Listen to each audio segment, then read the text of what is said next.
皆さん、お帰りなさい。今日は200、160、64、4日目です。Welcome back, folks. It is day 264. We are in our day 3, so wrapping up unit 67. Not much to go. Not much new since last time. Added a few, I guess we were farming katakana clothing things, which we'll go into right now. There were like 4 or 5. There were 2 new ones. I can remember off the top of my head. Alright. 始めましょう。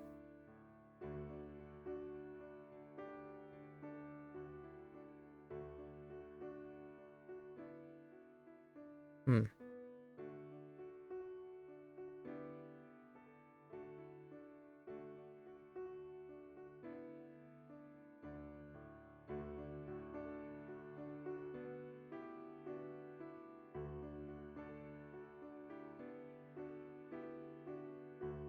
制服。制服。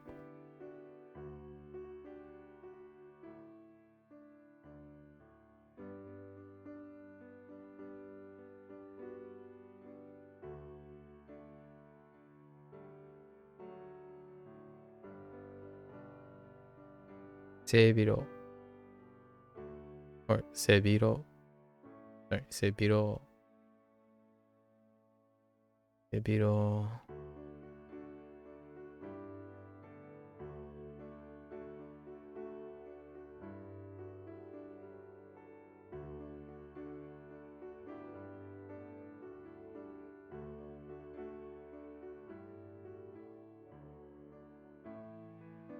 Ugh. Supposed to be curved that much.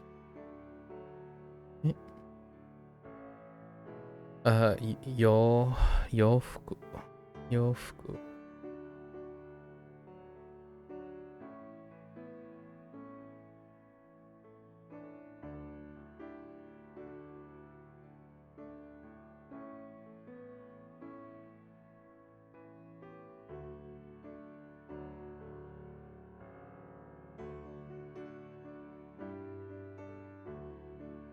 上着。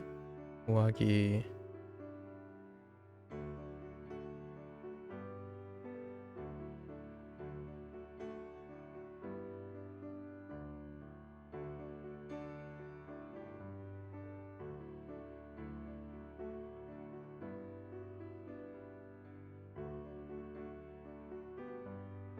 袖。袖。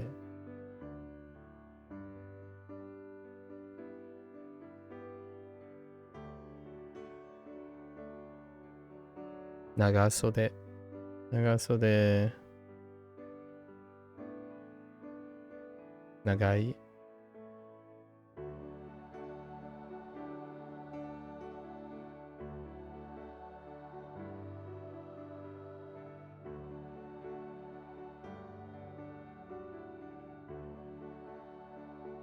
短い。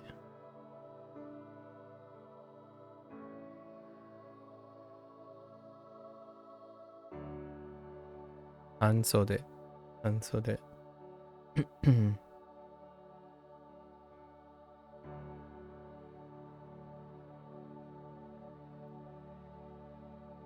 着る。着る。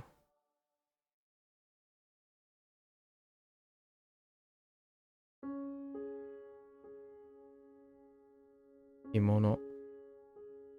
着物。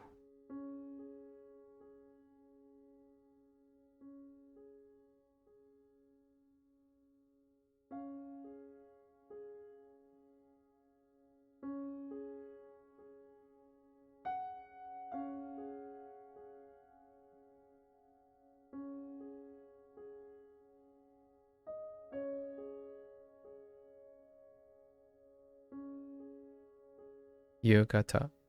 浴衣。浴衣。浴衣。浴衣。Yukata, and chaku. Right? Chaku. Chaku.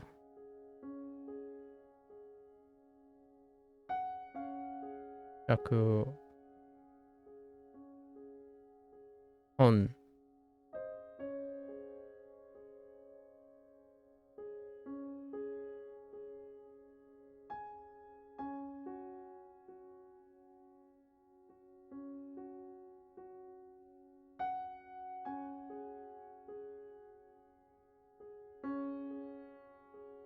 Kumi. Kumi.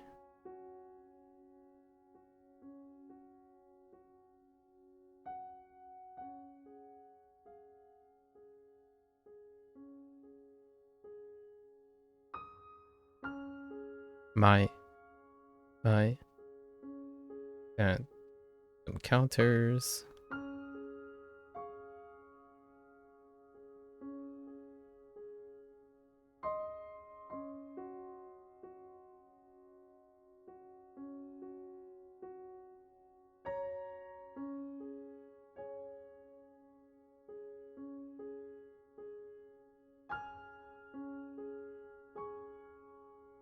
Kawa.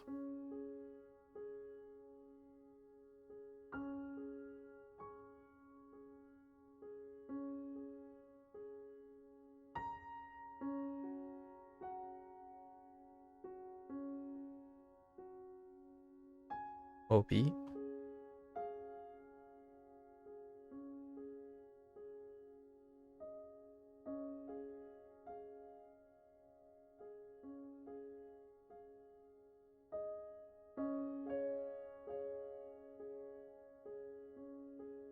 Tebukuro. Tebukuro.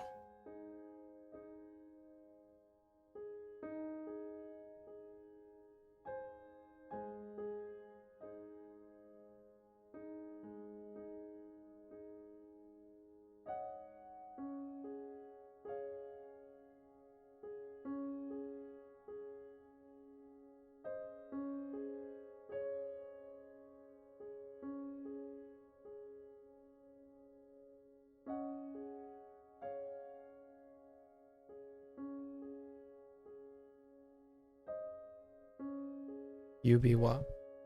Yubiwa. Yubiwa.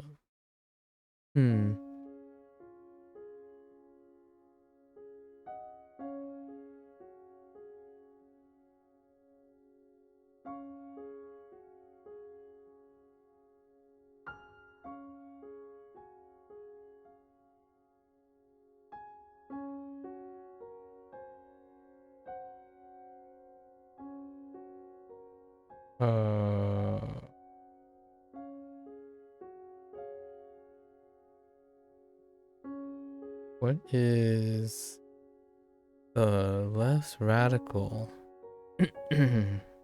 of this? The right one.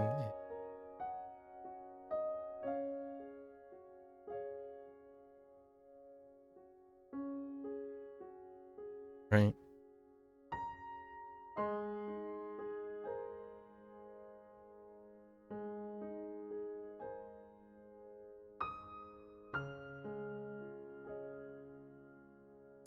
Thread.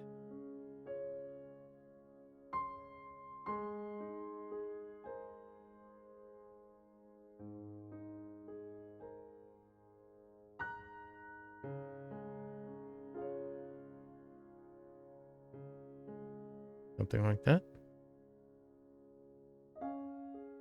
Oh. Need more space.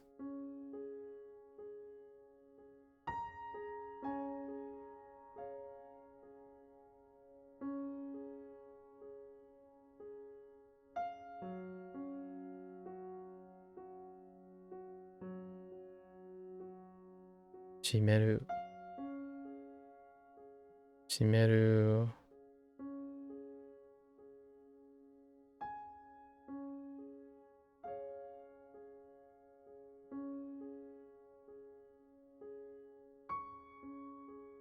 Ameru.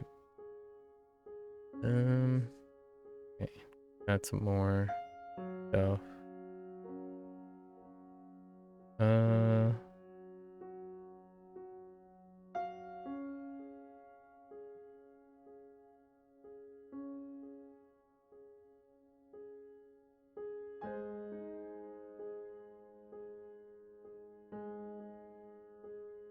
Yeah. Wait. Yeah.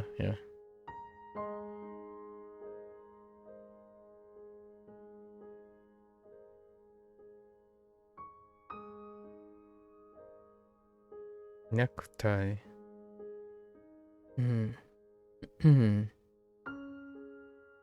And gloves, ring.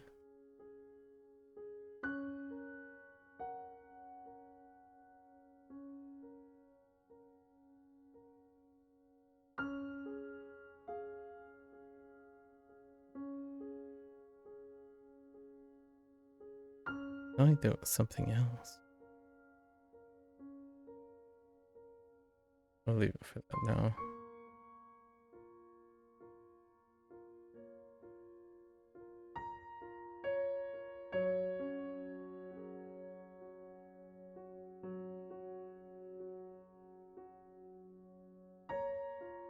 Botan. Botan.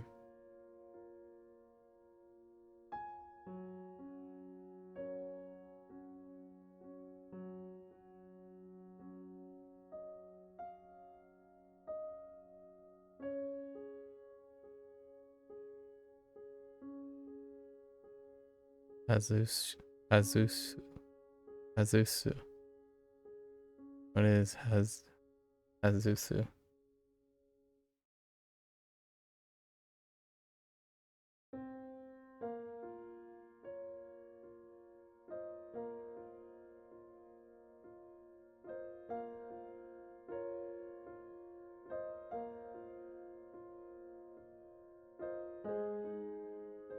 Azusu as Soto.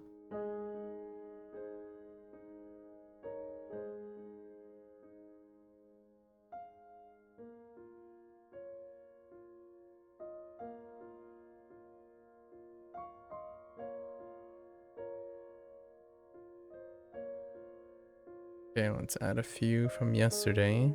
Yeah.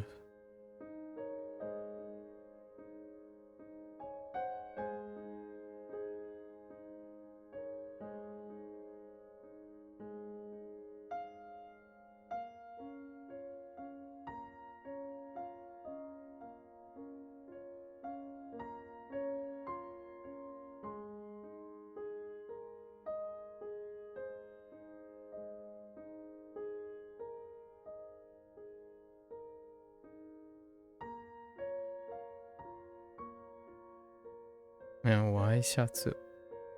Why shatsu?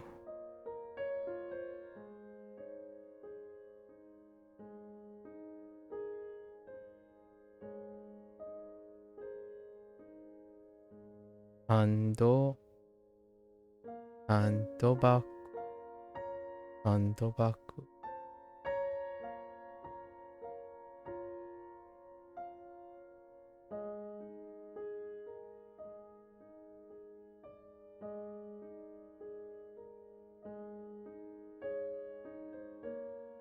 Throw in some extras.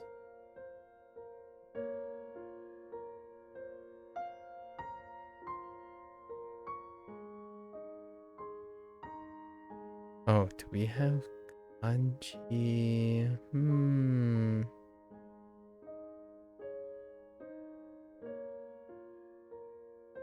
Kutsu.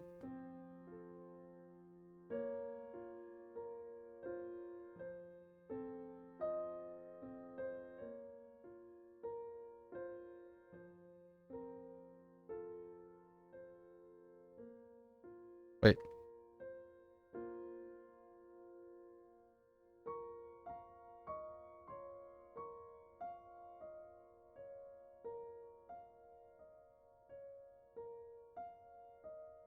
Kutsu and kutsushita.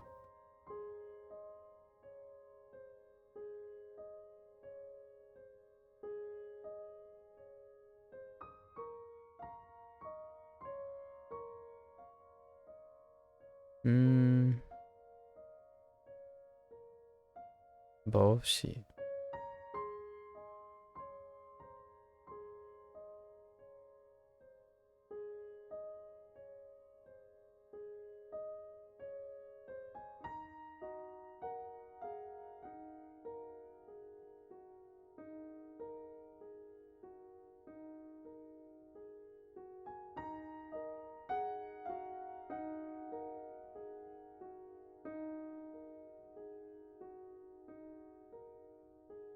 Oh, like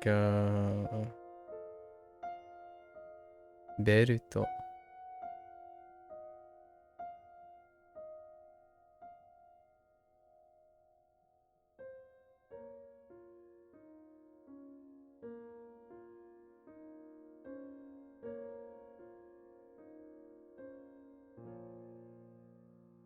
Practice some colors.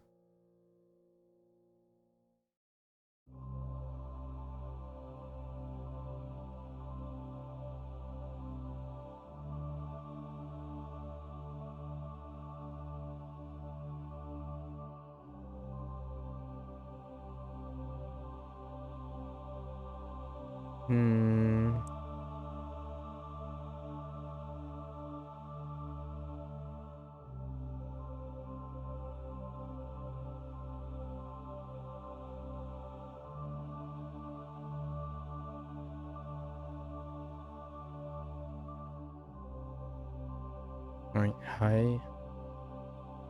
Hi.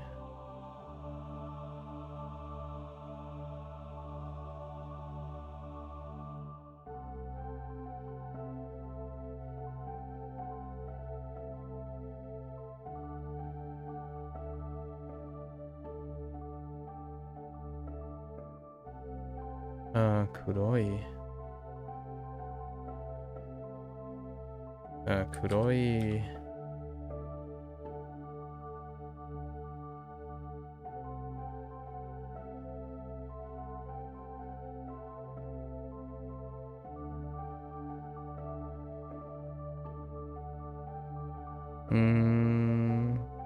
No. Nope, that doesn't look right.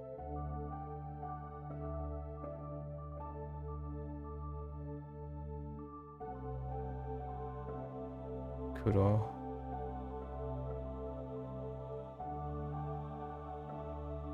Murasaki.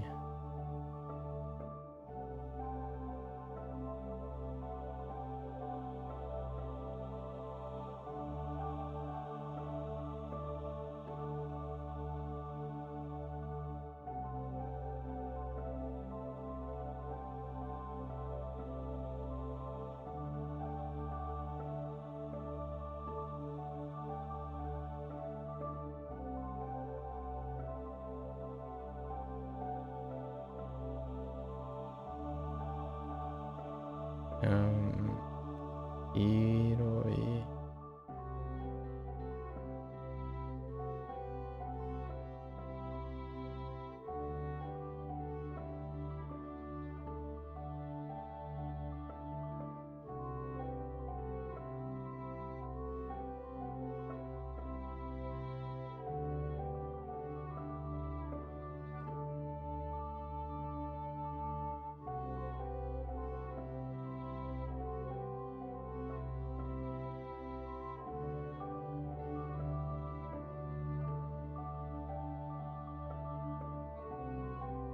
Chairo.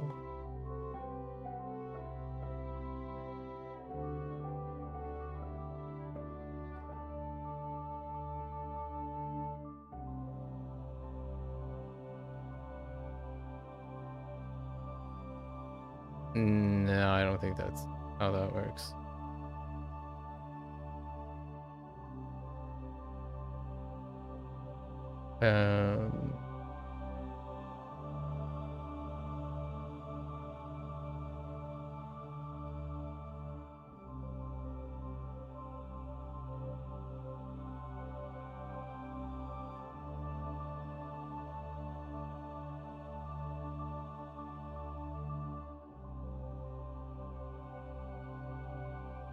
Midori.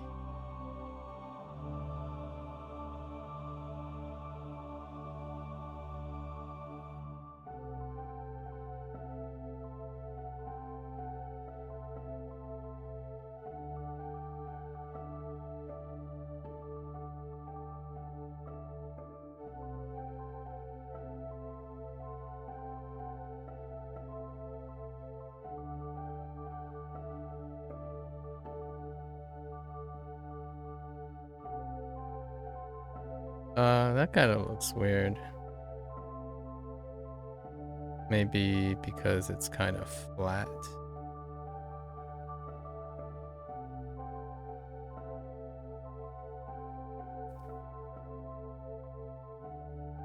Right.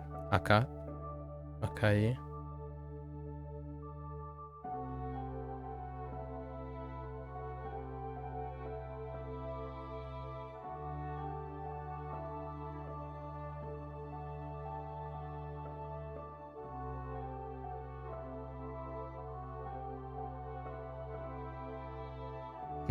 I'm missing one stroke.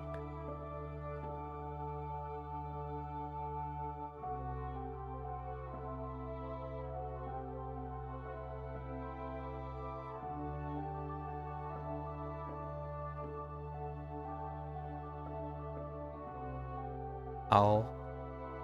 Ao. Aoi.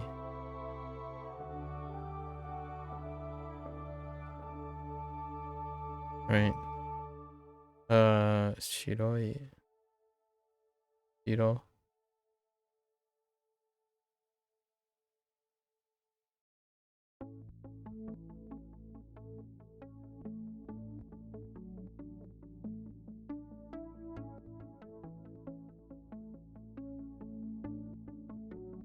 Right. Akai. Aoi. Iroi. Iroi. Iroi. Murasaki. Iroi. Airo. Airo. Uroi. Okay, that's good enough. 9. 9's good. Colors are rusty. Very, very rusty.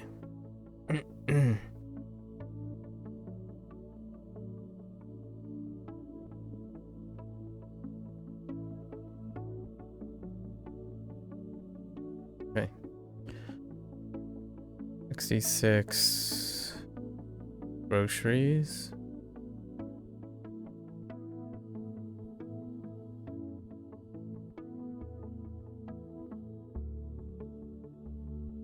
Niku.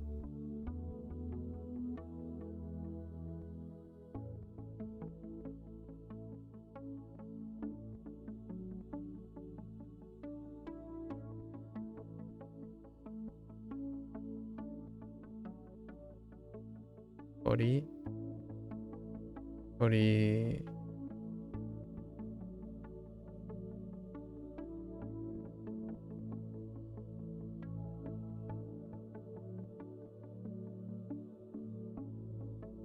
Uta.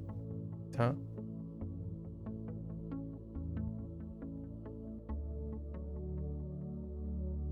You.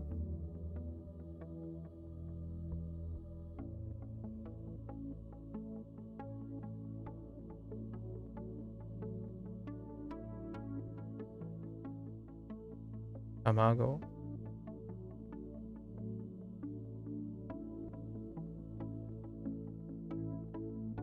Sakana.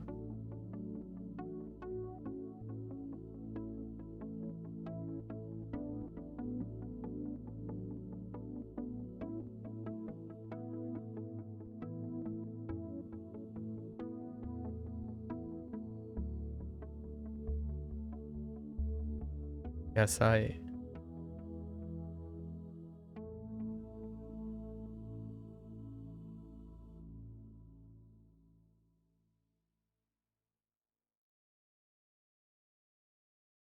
Kudamono.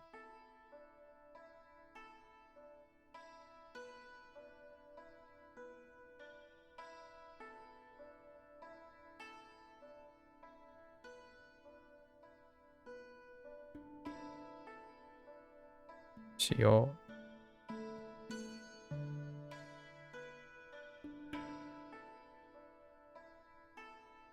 Kosho.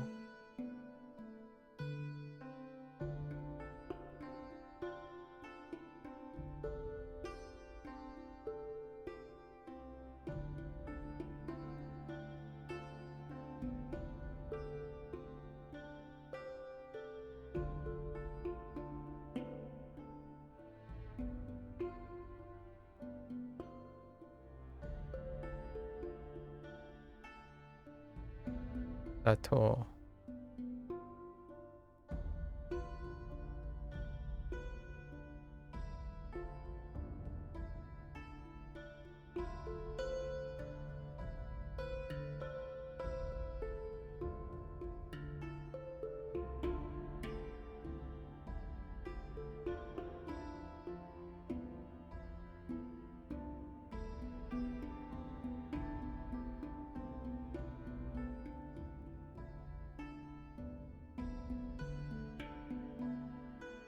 醤油。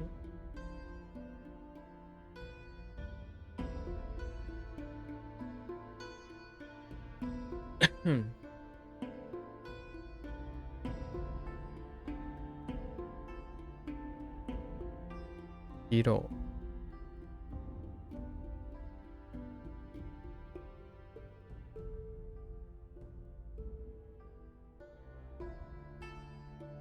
グラム。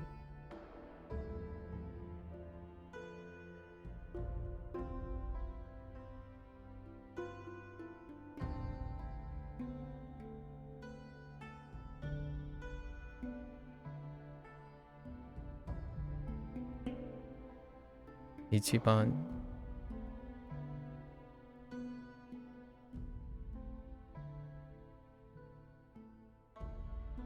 近い。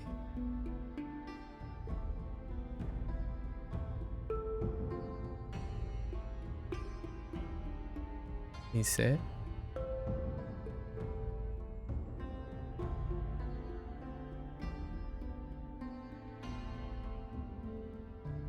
の。や。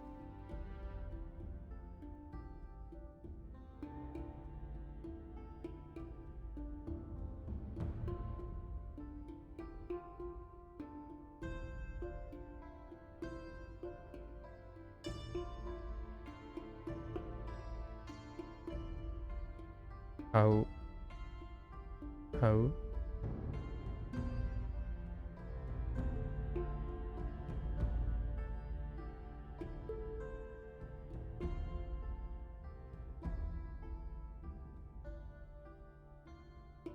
売る。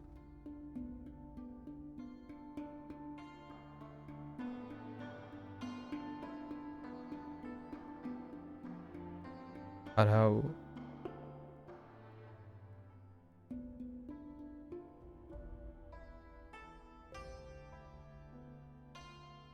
お金。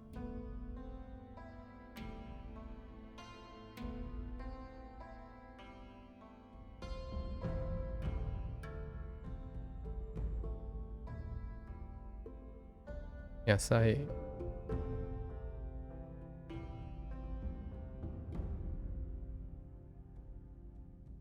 高い。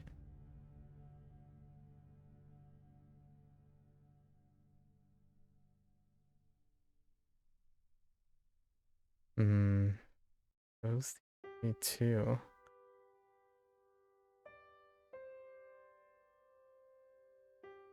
And いかが。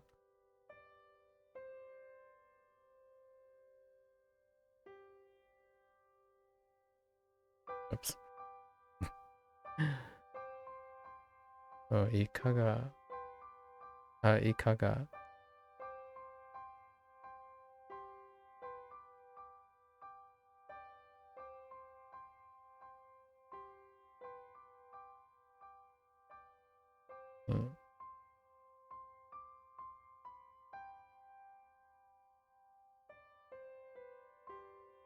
花。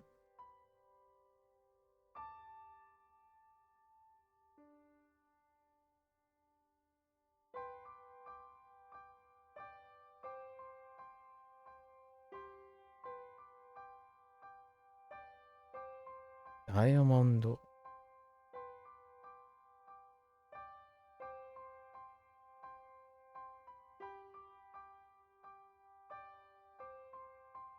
パンクチ。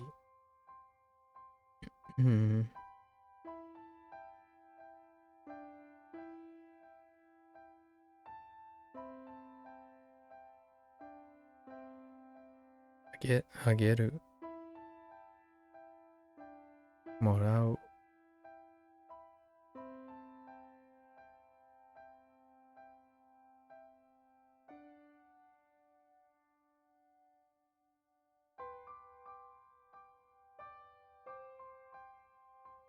Hmm.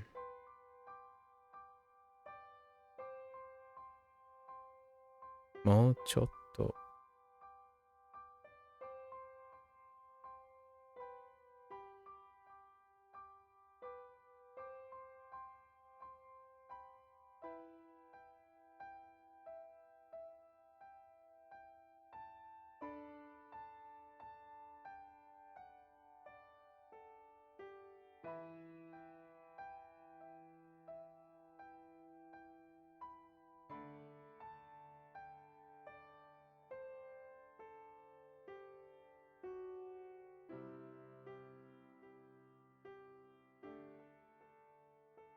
Hmm. That's right.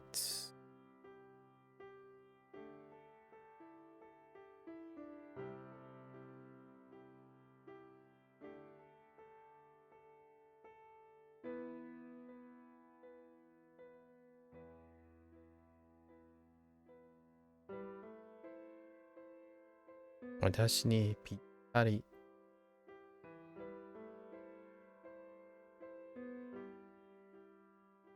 Hmm.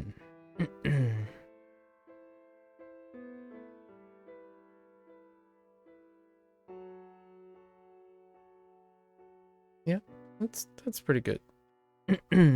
Pretty good mix of stuff. I think I'm starting to consistently lose a couple of the things from Unit 66. Hmm.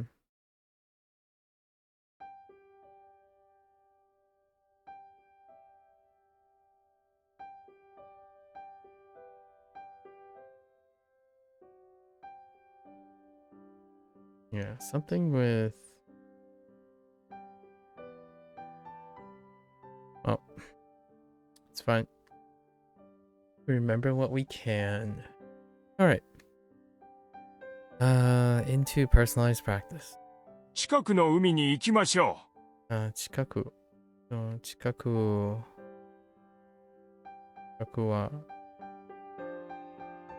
近くの海に行きましょう。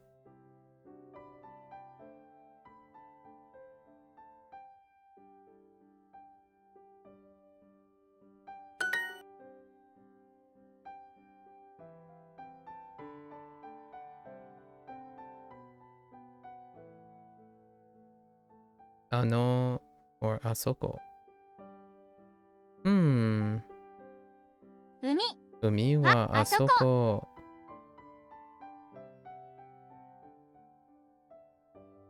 あそこのあそこの海はきれいです。きれいでしょ。よ The beach over there. 海のあそこ。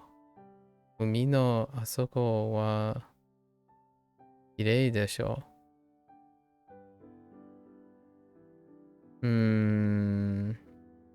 Beach over there.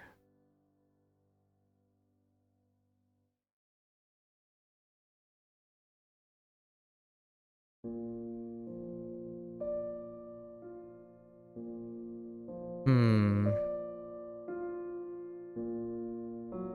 あそこ海あそこの海は Yeah.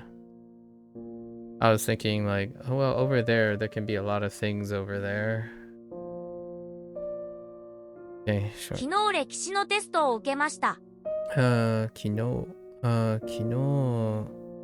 歴史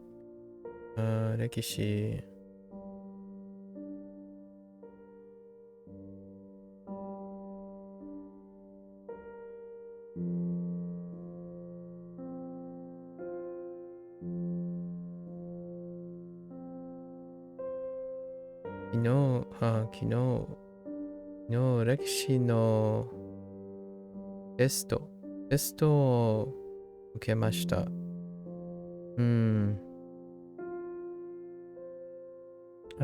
It could be, wait, 受けました。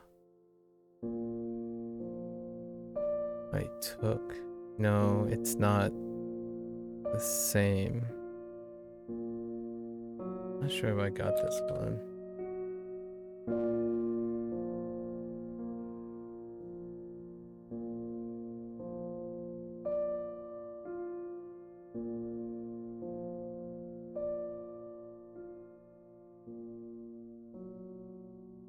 Wait.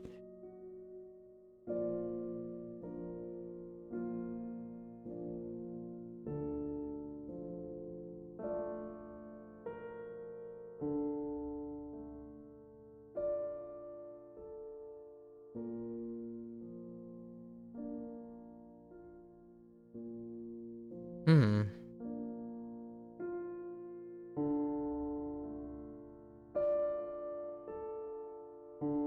No. That is a no, but it looks okay.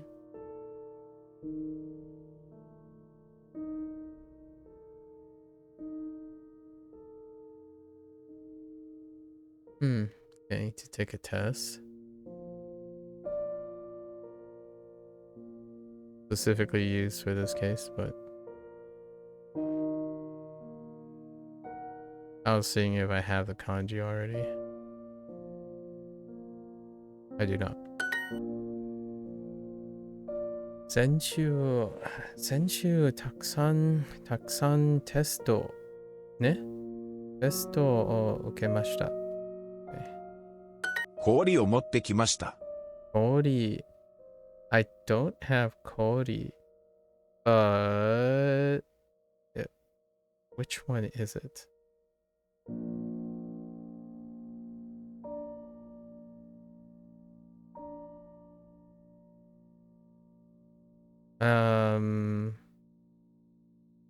I remember there's it's a little weird, a little difficult for me to know which one is. I think that's swim.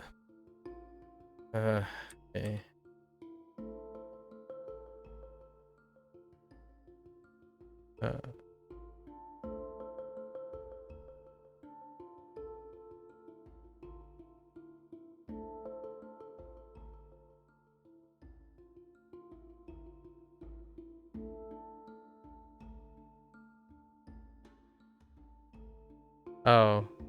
Oh, and it's the dot without. Oh, okay. Yeah, I haven't gotten used to ice yet. Let's see. So it's this. Actually, I don't even know what the stroke order. Guess you add that first. Oh wait, you don't need the water. Is that a dot?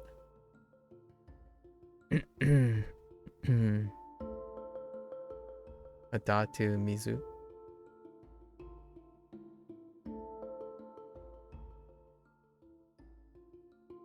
I don't know why you're saying you get to. Are you talking about the finish thing? Yeah. Yeah.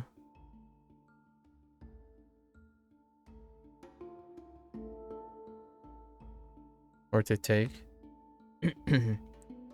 Yes, I'm aware of what ukeru is.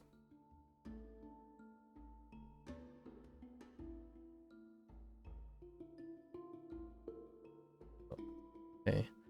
And then, what was it? I think this was used for...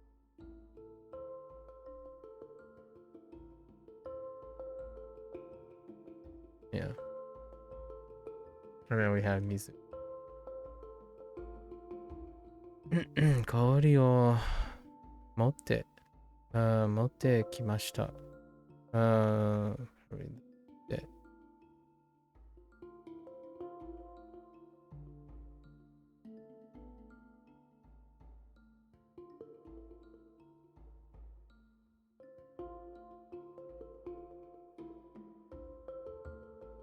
Actually, you got Yukeru's kanji in something. I don't know. I mean, like, that doesn't that's even more confusing. You lost me even further.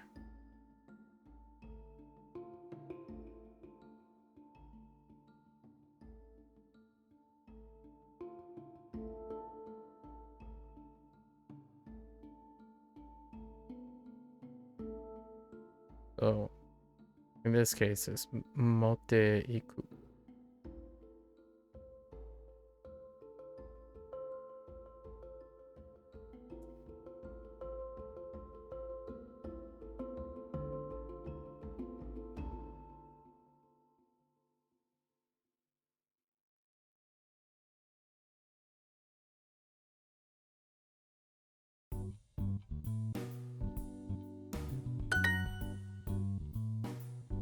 水着を持ってきましたか？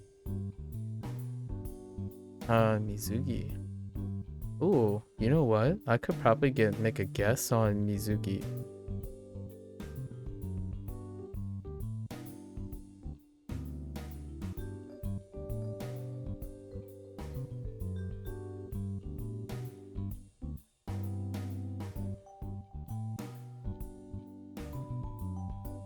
Largely because our current unit.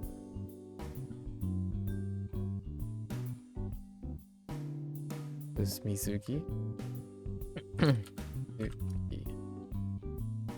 Yep, it most certainly is.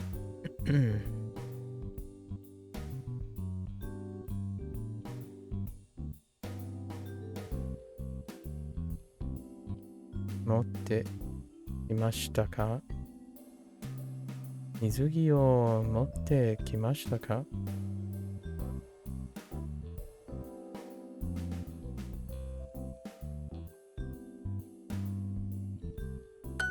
3時の予約を入れます。3時予約 don't think so. 3時の予約を入れます。I wonder if 予約 No, I don't think so.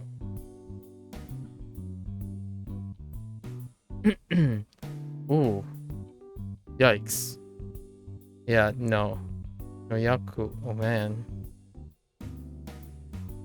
That's interesting.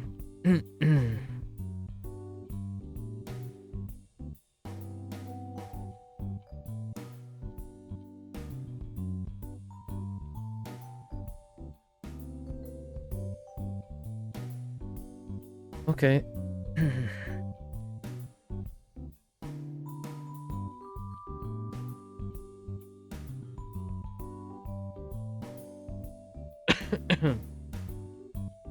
I know I have that character in lots of different words, Hideyoshi. But that's pretty random to say by saying yukeru all of a sudden. There are other words with that in it. I understand. はい、1時半の予約を入れます。はい、1時。1時。はい、1時半。はい、1時半の予約を入れます。予約の、はい、1時半の予約を入れます。入れます。はい、1時半。1時、ブラブラブラブラ。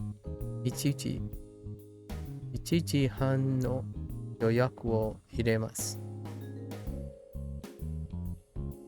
電車に乗り換えましょう。電車に乗り換えましょう。乗り換えましょう。don't think so.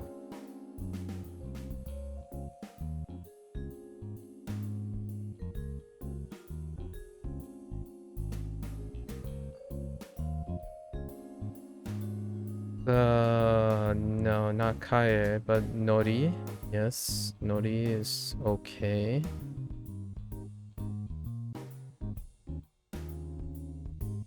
Well, that's a interesting looking one. No. Kae.11時の予約を入れます。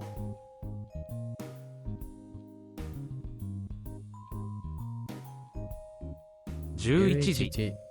11時の11時。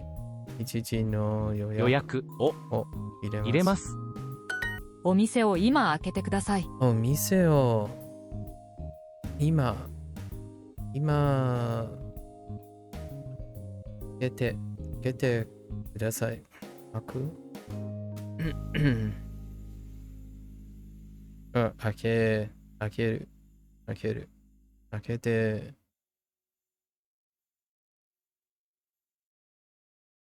because Takeru, because Eru, te. If it was Aku, it'd be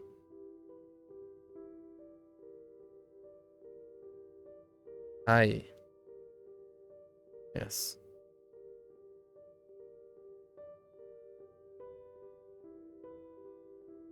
Which makes sense. It's telling the person to open a store.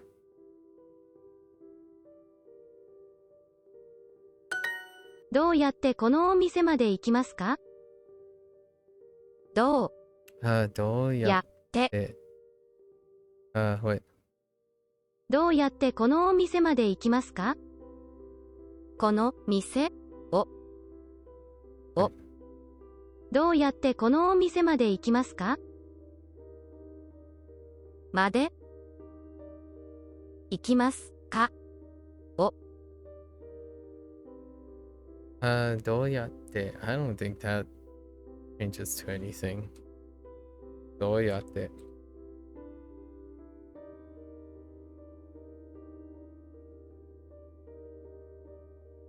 ね Yeah. どうやって。Ooh, oh, I see something. Yeah. Yeah. どうやってこのお店まで行きますか？行きますか？ How do you get to the store? How do you get to the store?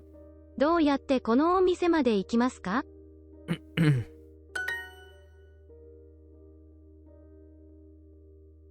え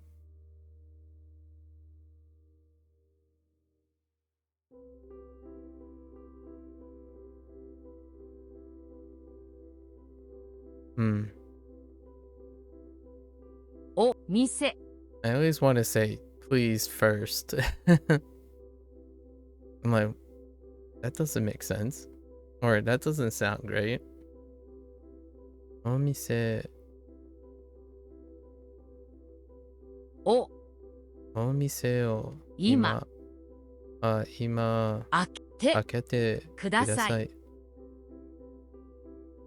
お店を今開けてください。Wait. Yes.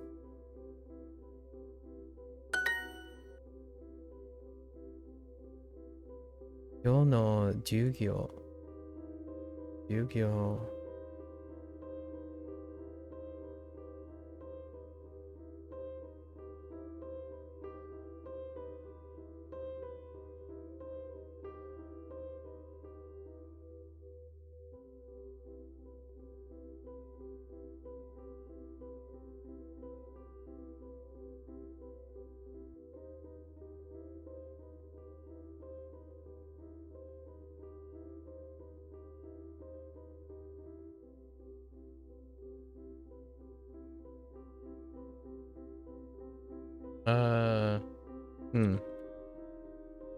Pretty sure it's the same character.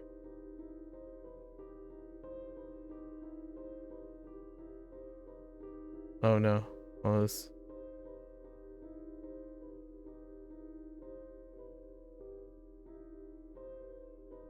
Oh, right.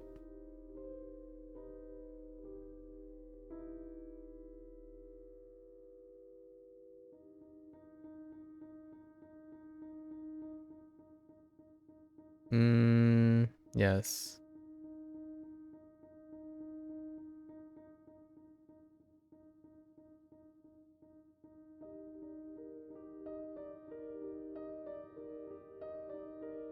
No.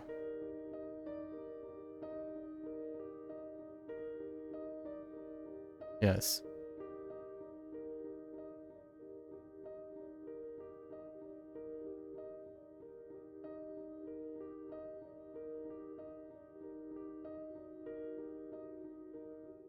Owarimashita. And so what do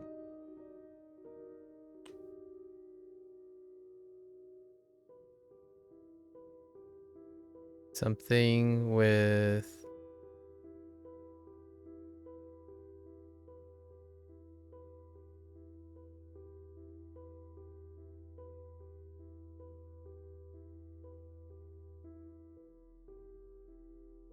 No.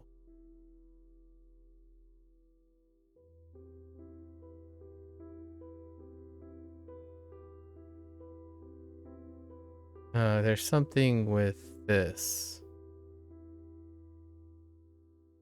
Yes.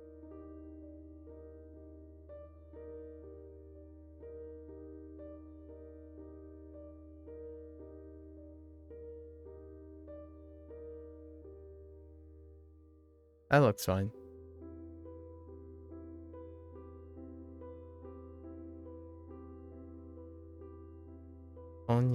Konya reportを書きます。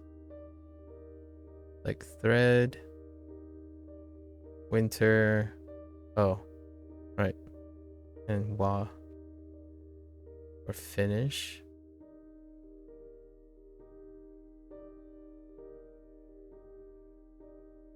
Okay. はお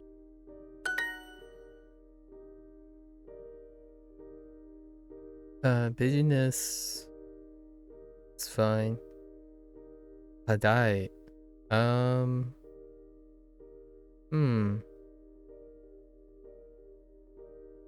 Hadai is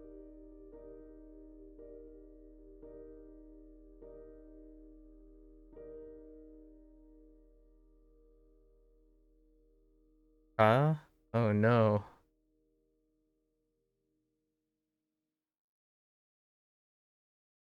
I don't remember what Kadai is. Do we have Ka? Pretty sure we have Kadai, right?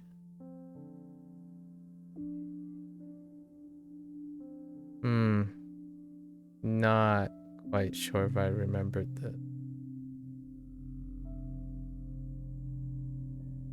Although having Ka and this kinda helpful. I'm pretty sure we had this in the more recent school unit.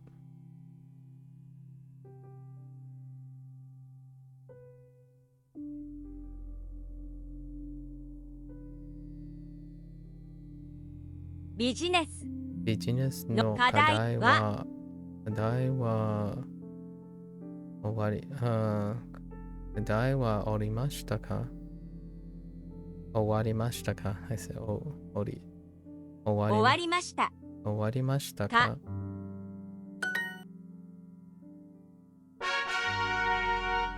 Okay. 日曜日に公園に行きましょう。公園。公園。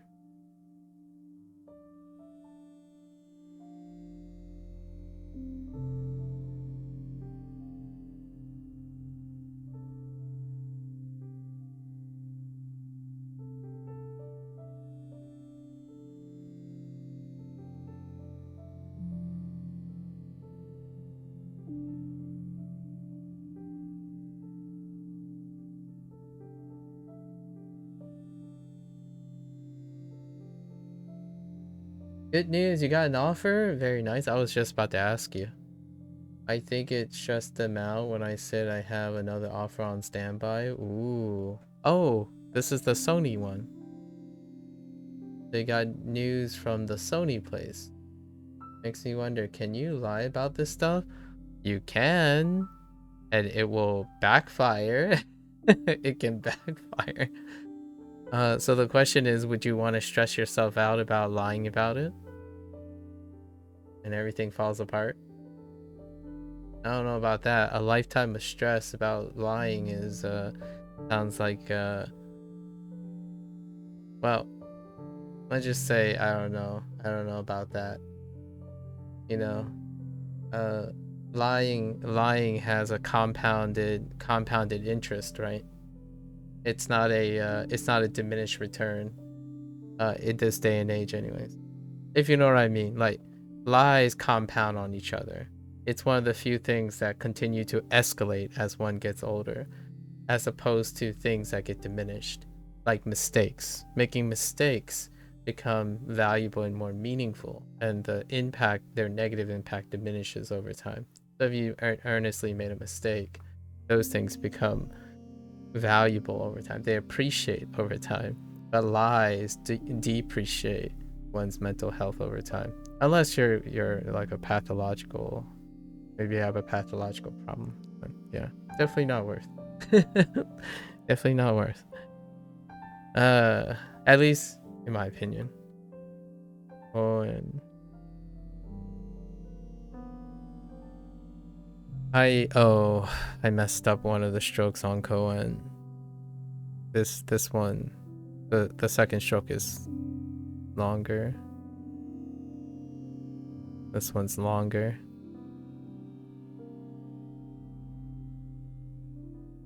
Whoops, that's a little aggressive, but that's fine. You think you're gonna take it? Awesome. Sooner the better. Seems like you know, you have your heart settled and the opportunity presents itself. I'm glad it worked out. Less stress. Now it's time to have a celebratory something. What are you gonna do to celebrate? 日曜日に公園に行きましょう. Go to a zoo? Sorry, that's what this says. I mean, sorry, not the zoo. The park. I was thinking of the zoo. 動物園. We should go to the park on Sunday. うちの近くの公園に行きませんか？うちの近く、うちの近くの公園に行きませんか？近くの公園に行きませんか？行きますか？ So we went over 公園, went over 近く. Uchi. Do you have any? Oh, well, that's interesting. I don't think that's the same Uchi though. Maybe it is. Within oneself, one's feeling. Oh, that might actually be. Or, oh no, wait.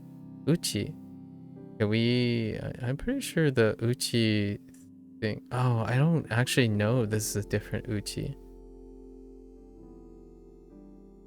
Like, yeah, I don't know if. Right.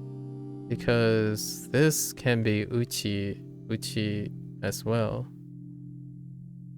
Commonly using kana? Oh, maybe that's it. I don't know. What is the other Uchi?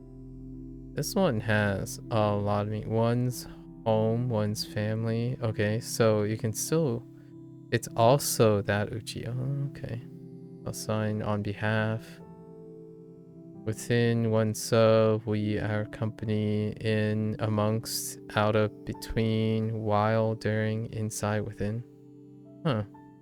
Oh, and oh, interesting. That's Uchi when I learned it as, what is it? Ennai. I learned it as Nai. Interesting. In Tennai, which makes sense inside within a store, inside the store. Tennai. Yeah. This one is also usually written in kana. Huh. You don't have time to celebrate? Listen. Close your eyes. Think of a really, really great place you want to go to someday. Kind of bask in it a little bit. And got a celebratory mind.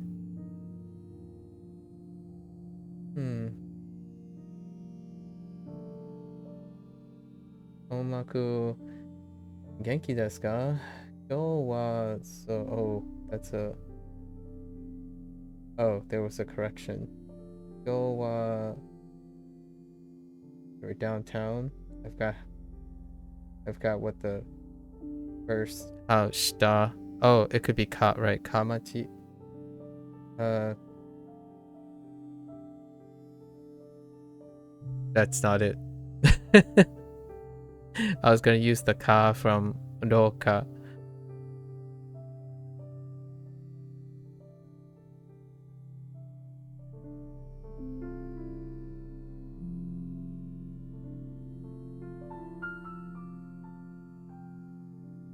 Just don't list this in. I guess shitamachi. Yeah, it looks like shitamachi again. Shitamachi 行きましたか。行きましたから美味しいから美味しいラーメンを食べました。Oh, nice.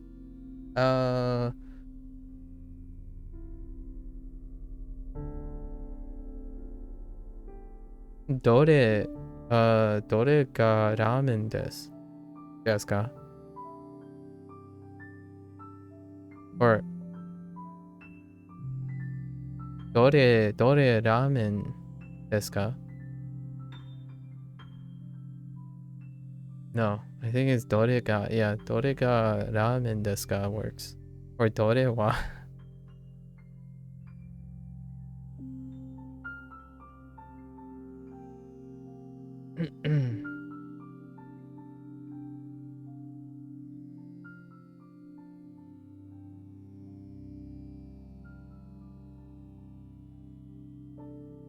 That doesn't work. Just kidding.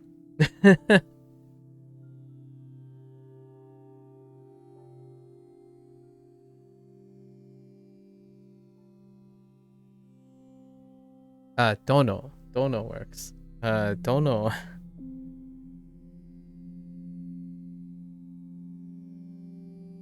What the? Oh yeah, I don't know how to say kind, huh? How would you say kind or type?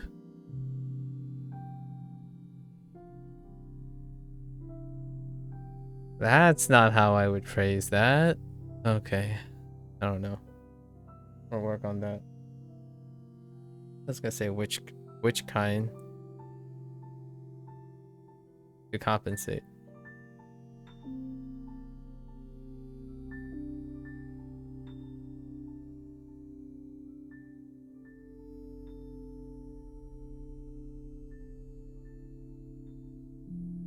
All right.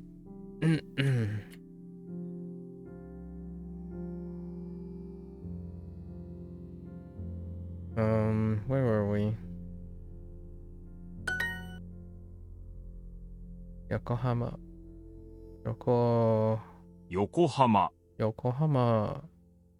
Yokohama にに横浜の公園に行きます。8日に予定はありますか？8日に予定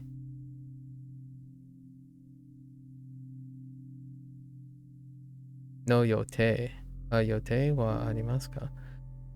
予定 plans. Oh, you know what? I just got the word plans in Chinese.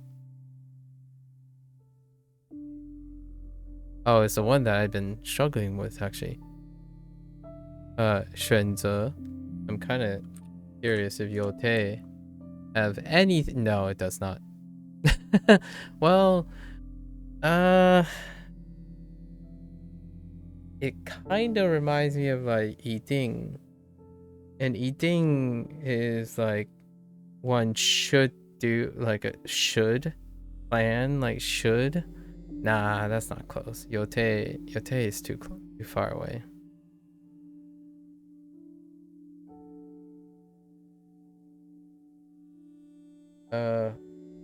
Fui no ramen. Fui, interesting. Fui.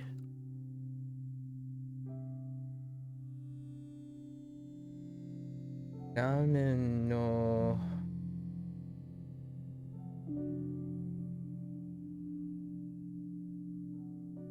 urosu.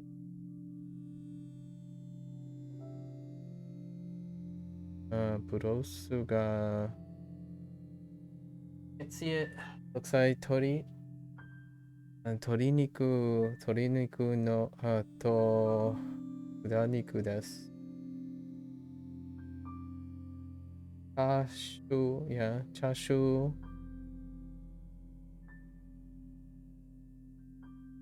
メンマ。メンマ。Something no shi.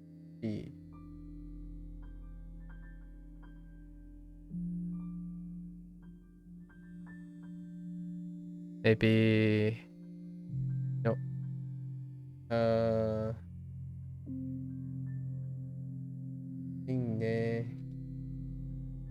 Onegi maybe.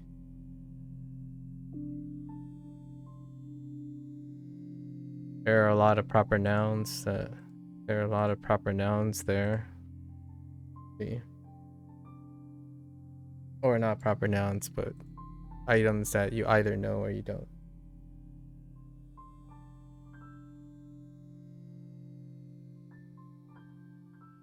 So, chashu, self-explanatory.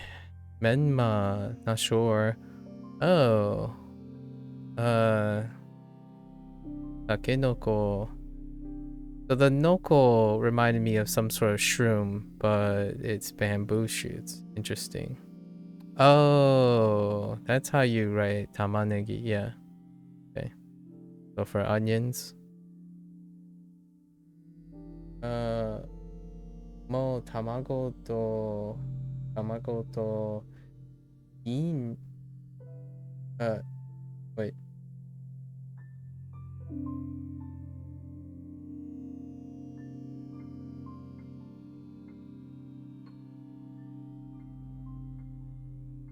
A little crazy, but what the heck is... Oh.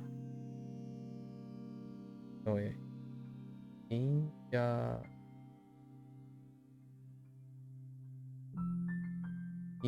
Oh. Ginger. Okay. Ninja wa...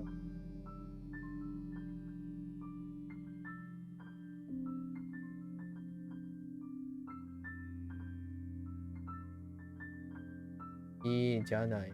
Oh, you don't like that? Interesting. Wait.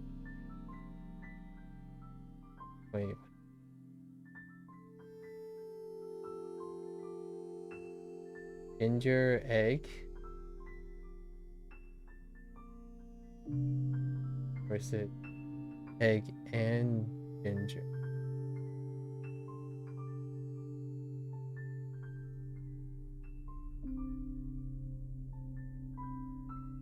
I don't understand why there's a mod on that. Oh. But you don't like it. Yeah, so you don't like both?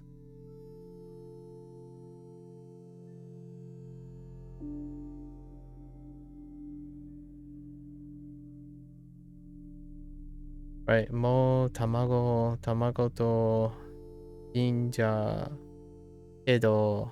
Right, kedo watashi wa suki janai. Now this sentence make me think you're saying you don't like both egg and ginger, but I feel like egg is pretty agreeable.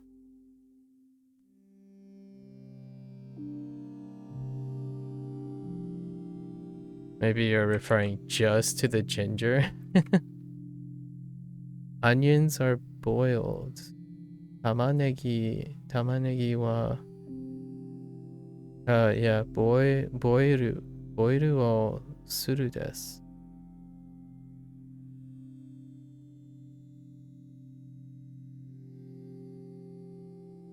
Oh. The egg was boiled? Oh. Are you saying, like, you didn't like it because it was hard boiled as opposed to soft boiled? I'm a little confused now.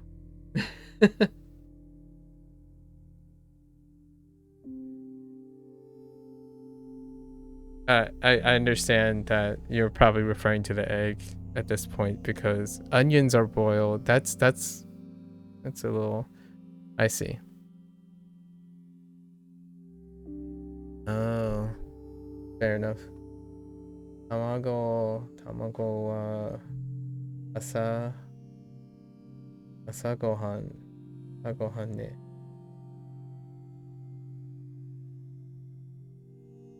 You had eggs for breakfast, or hard.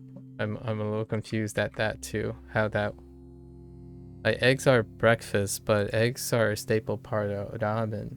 So you had eggs for breakfast, so you don't want eggs again? Or do you mean hard-boiled eggs are for breakfast and not for ramen? Limitations. Trying to read between the lines, but too much thought in between. Yote wa arimasu ka? Do you have plans on the 8th? Yoka. Yoka wa 晴れです。晴れ。晴れ。Uh-oh. Wait.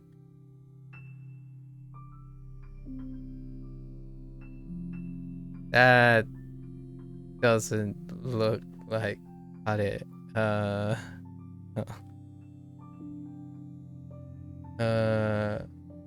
Does it?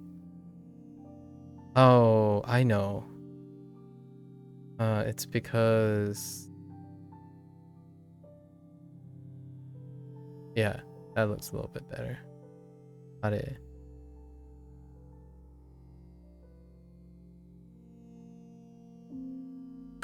しばらくこの薬を飲みます。しばらく.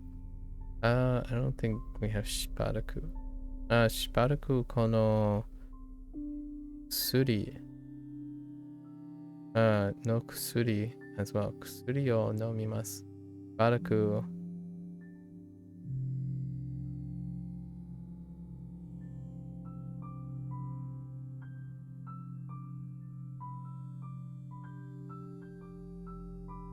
この薬.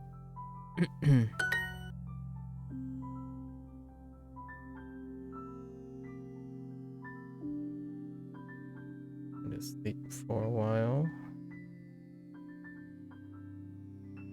Nah. How does...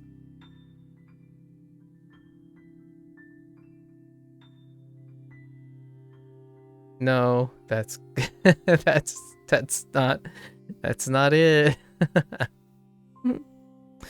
I'm curious how many people know what I was writing there.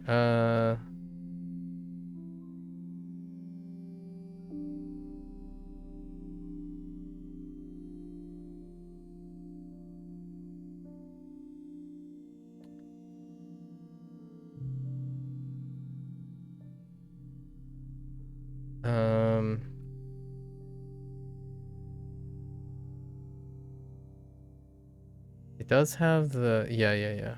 It's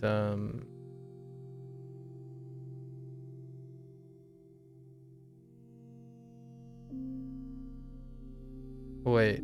No. It's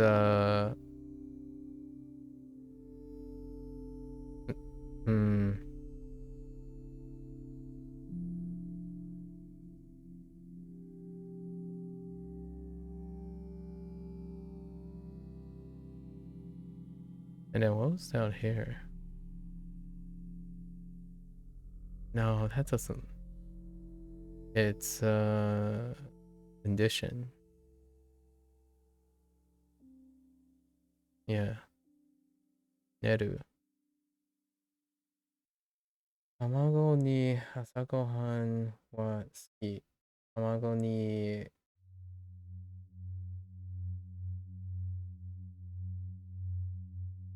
夕ごはんはいいじゃない。Okay. Wakarimasu. Oh, okay. Fair enough. Tamago wa itsumo ii desu ka?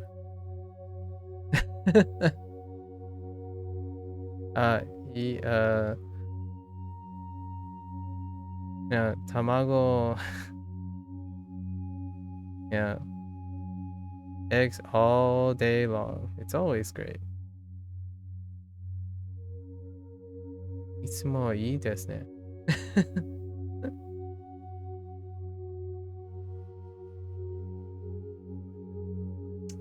Okay. I have eggs. I have eggs around the clock.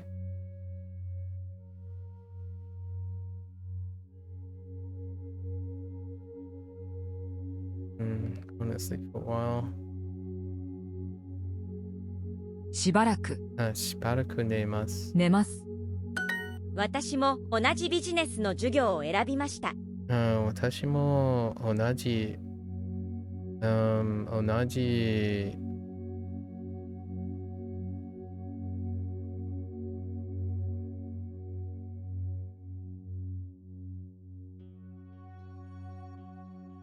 Right. 同じ. Oh, that's so far off. I guess I can put it here. Place it here. 同じ. 私も同じビジネスの授業を I guess we should write it again. Practice, practice, practice.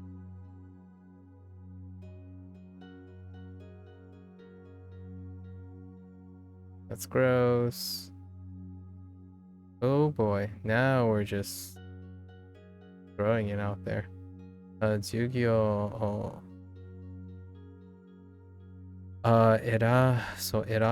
選びました。選ぶ。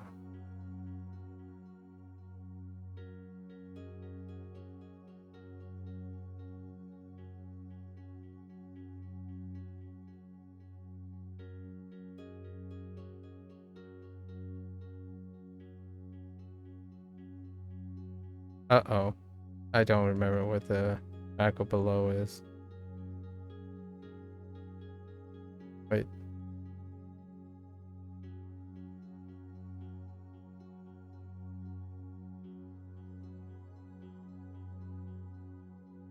Tamago wa...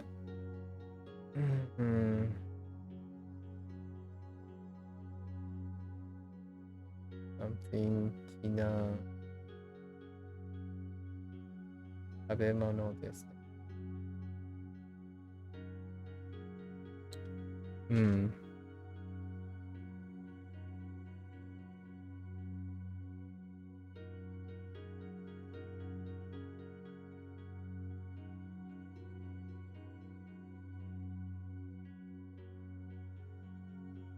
Oh, you can use it like that? Genki no.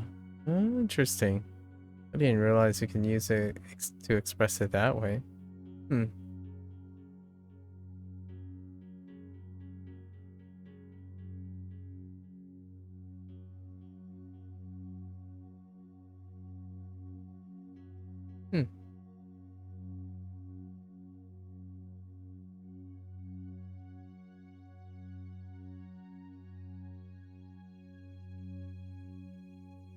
So, 卵は健康です。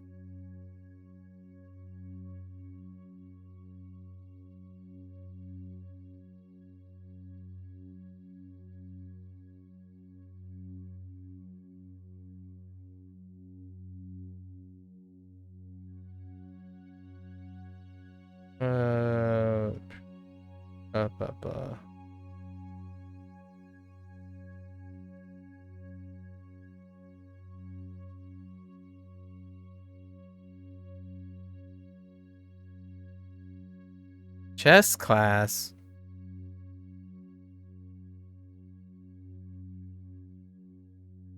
私も同じビジネスの授業を選びました。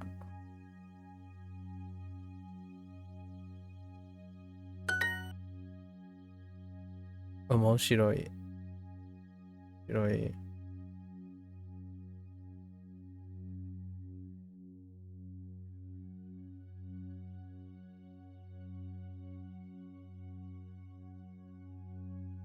面白い授業を選びましたか？ダニエルさんとタクシーで行きます。ダニエルさんとタクシーで行きます。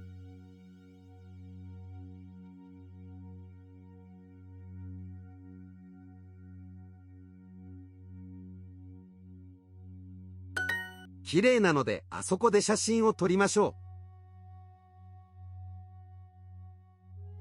健康、この言葉は正しい。本当ですか？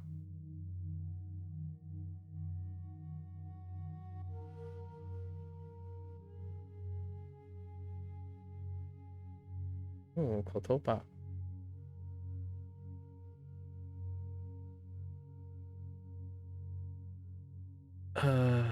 綺麗、綺麗なので、あそこ、あそこ、電車、no あそこで写真を撮りましょう。写真、写真、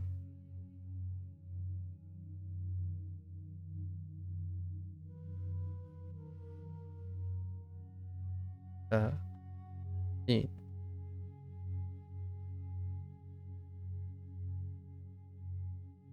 rip、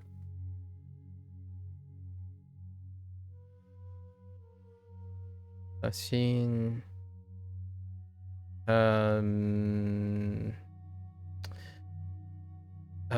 this is gonna be a guess. 撮る、撮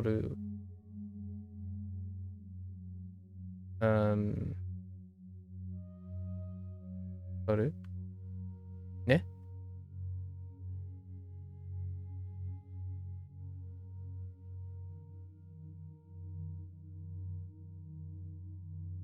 Okay, fine. 写真、撮る。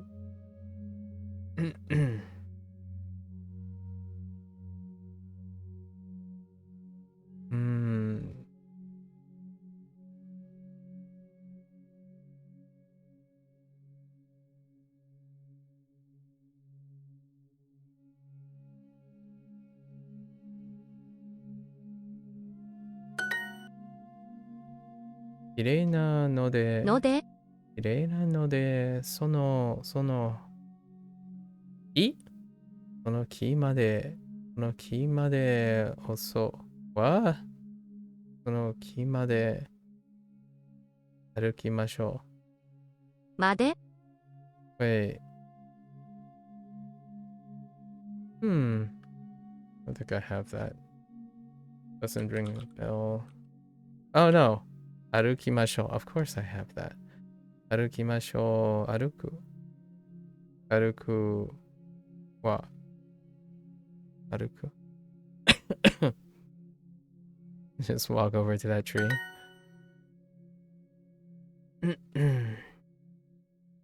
ダニエルダニエルさんとタクシーで行きます。先生は厳しいけど優しいです。厳しいの厳しい。厳しいあります。厳しいとがありません。or できます。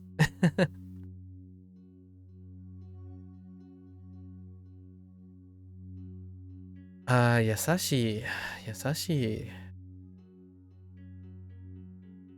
Oops.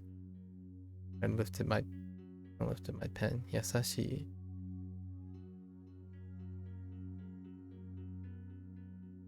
けど、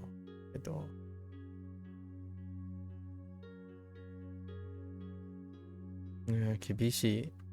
田中先生は怖いけど面白いです。かわいいけど。かわいい。かわいいが、かわいいが、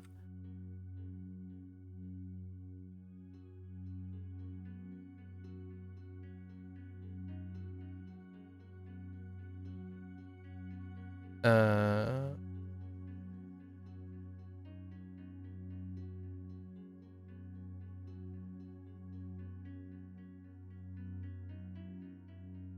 わいい。You know, we got Pa, right? Pa. Interesting that Pa has this too, but they went with this. Pa.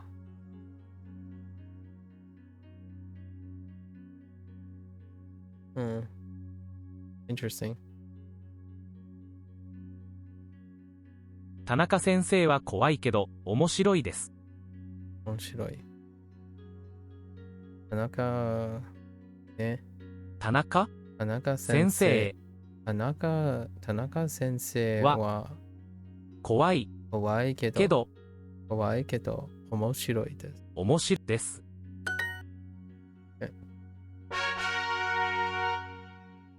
電車の事故。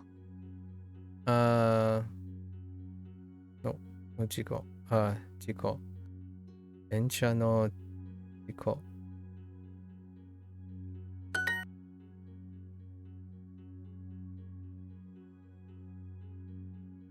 Neighboring.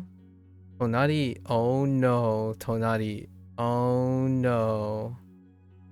Oh no. 隣。Oh no. 隣。Wait.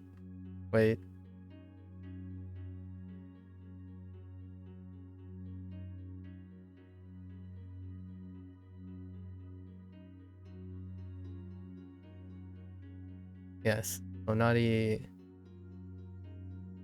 駅。Okay. Wait. It's the bottom right hand one, correct? Yeah.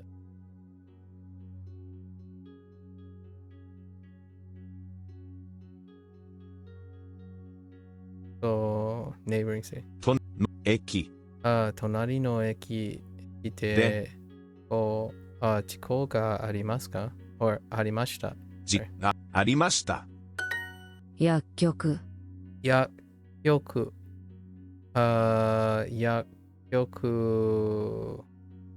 の薬局。Sort of.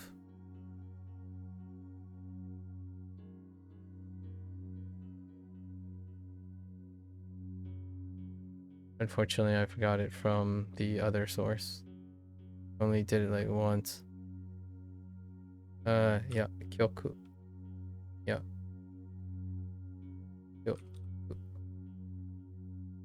Oh no. Just kidding.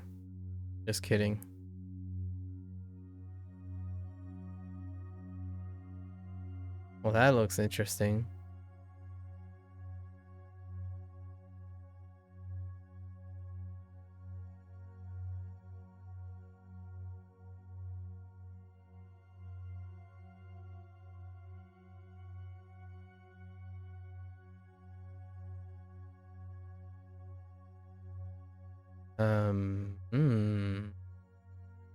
What the... Oh. Are those two separate things? No, they're not separate. Oh.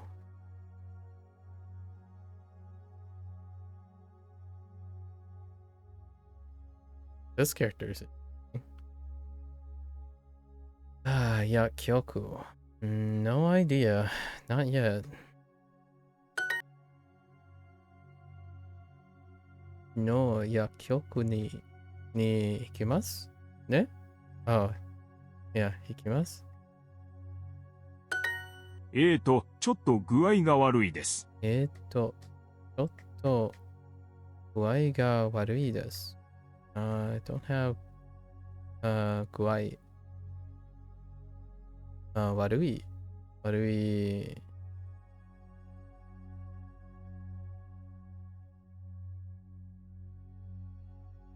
悪い。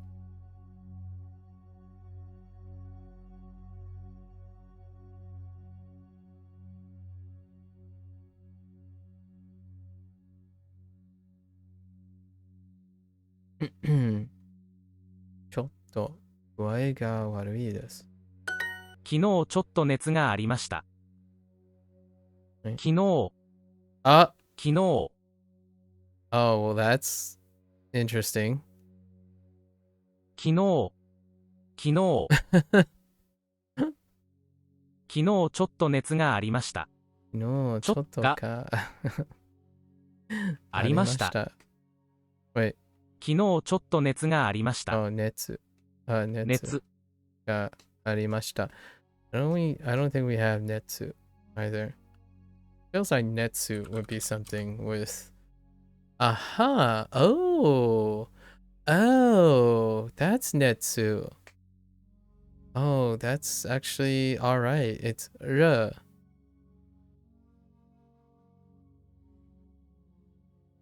I can get behind that. It's a shame this kanji is kinda of a chonker.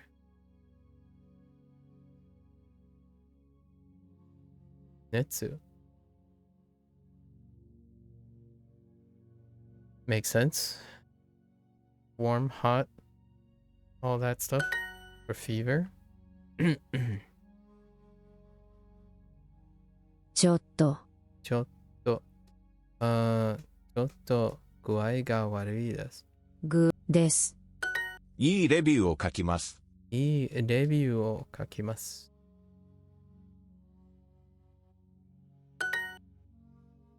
村、村。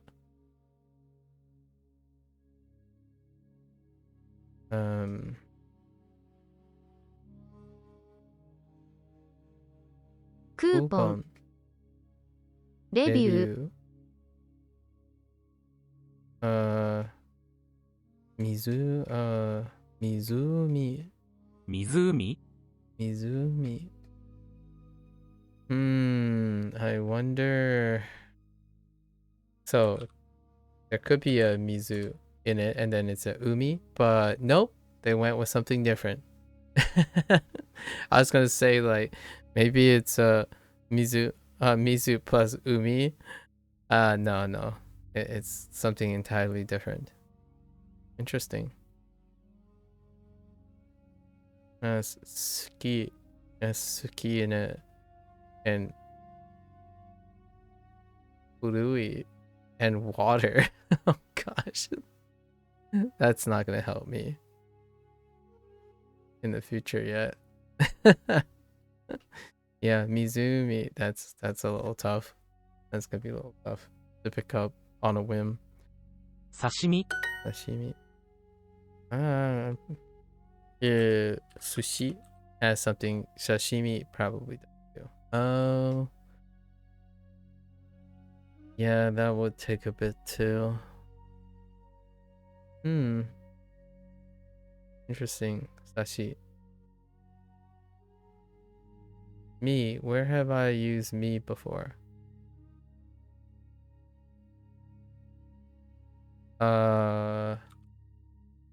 Imi? No. Well, I mean, there is a me there, but not the same me. これは写真東京駅に行きましょう。東京駅に行きましょ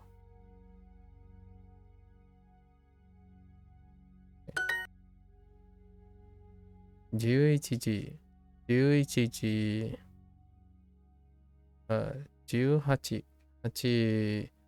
ね。8分、8分、sorry。18分の電車に乗ります。11時18分の8分の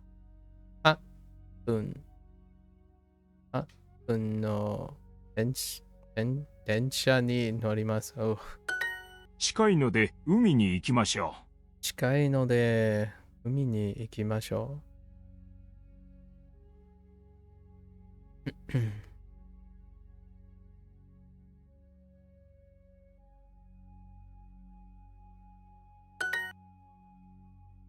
近いので、海までね、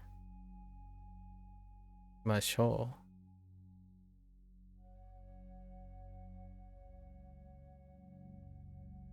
撫でましょ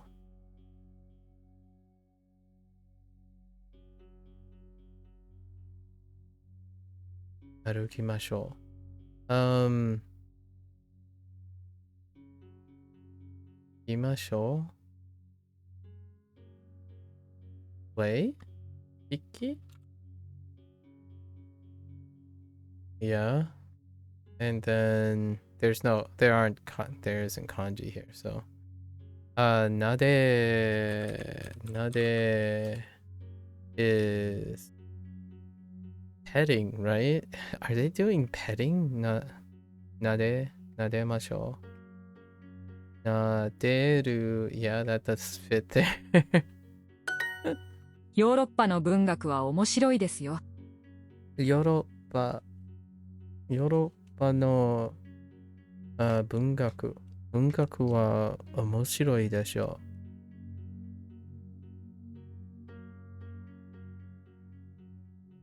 う。文学。ヨー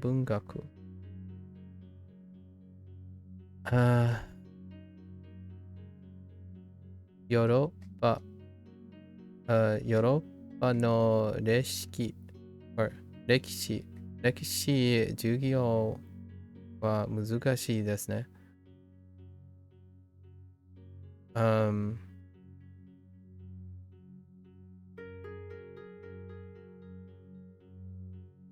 ヨーロッパ How many are we doing no chain? ヨーロッパの歴史の授業は難しいですね。ですね。Yeah, just a no chain. No chain's fine.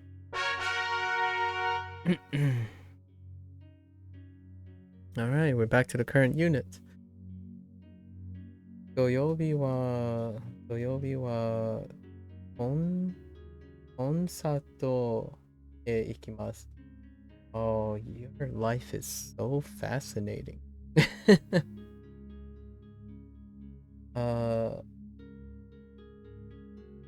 気になるフィナル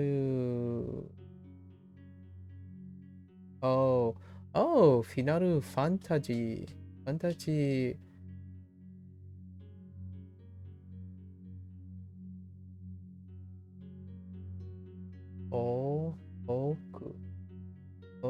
オーケストラ Wow, I didn't even consider orchestra as a way to say orchestra. 私の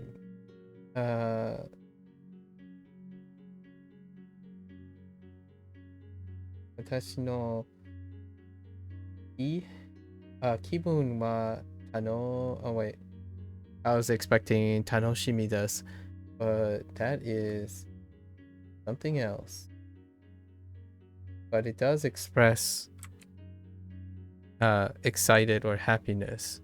What does this say? Joy. Oh, yoroko. Oh, okay. So you went with 気分は喜び. Yeah, yorokobi desu. The yorokobu, be happy. Interesting. And I didn't realize you can use kibun to do the yorokobu.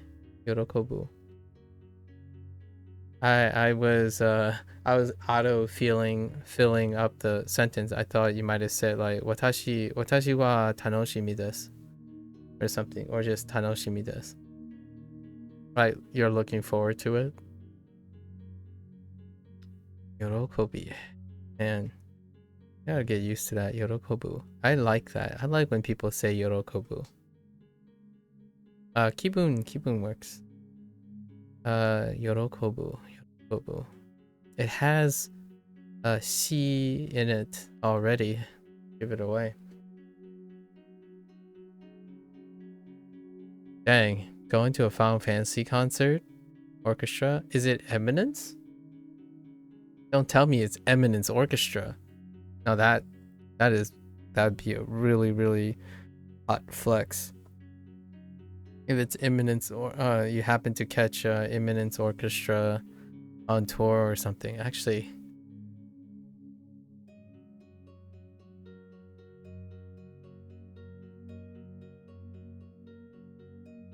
Eminence, where is Eminence touring right now?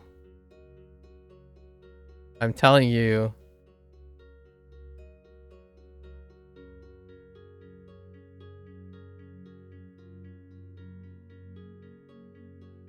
Oh no, it's no. They're okay. No, they haven't. Yeah, they haven't done anything recently. Their 21st anniversary concert happened recently, though. Eminence Symphony Orchestra. Okay. これは革のベルトです。これは革のベルト。革のベルです。革のベルトです。革。半袖のシャツを見せてください。半袖のシャツを見せてください。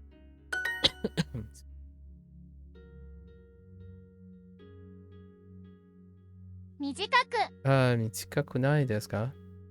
はい。ないですか？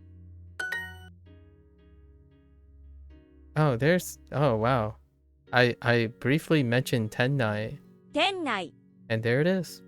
Tennai showed up. It's almost like Duolingo was listening. 短い。6 日。Dang it. 6日. I was thinking something else. Entirely. 制服。閉めません。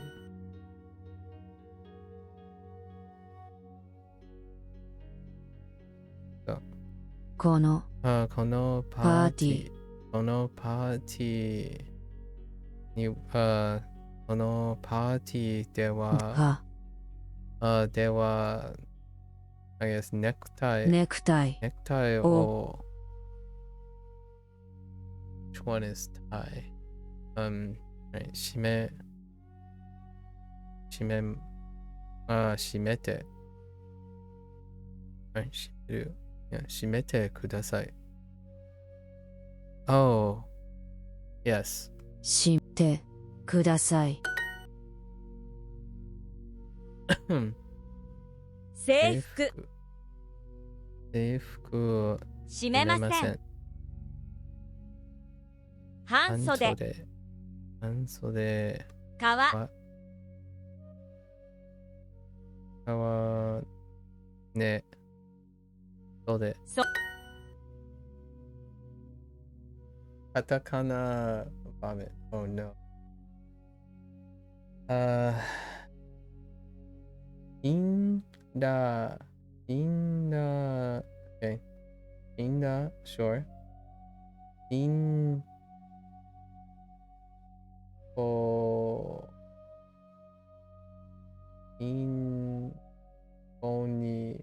フォニーオーケストラと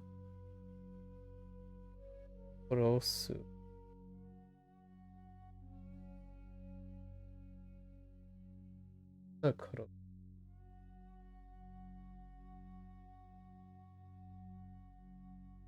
Oh, are you saying they're closed? Or close? No, I don't actually know what that means. Oh. Maybe like... No. Are they... Wait, are they closed? Wait, I'm confused.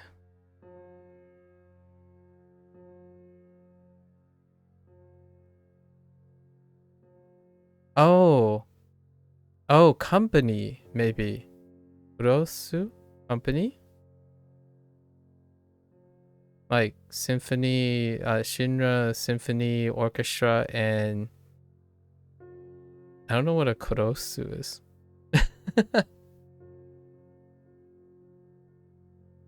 Maybe the orchestra's name is Shinra. I mean, Shinra makes sense. The Shinra Symphony Orchestra.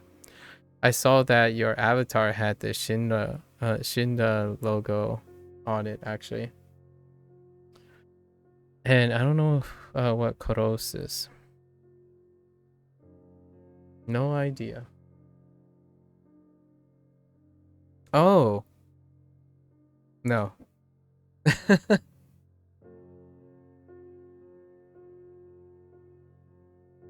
Lunchtime is short. 昼、昼ご飯。ご飯、昼ご飯の時間が短いです。短です。ベルトを閉めてください。ベルトを閉めてください。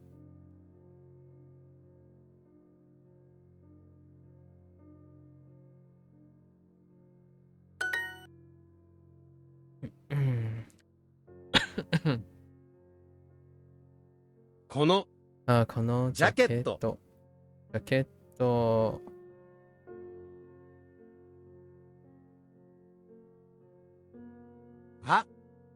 のジャケットは袖が長いです。長いです。長袖のジャケットが欲しいです。長袖のジャケットが欲しいです。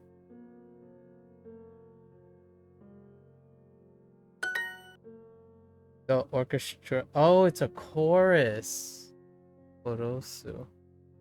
That's really how they went with chorus? Oh.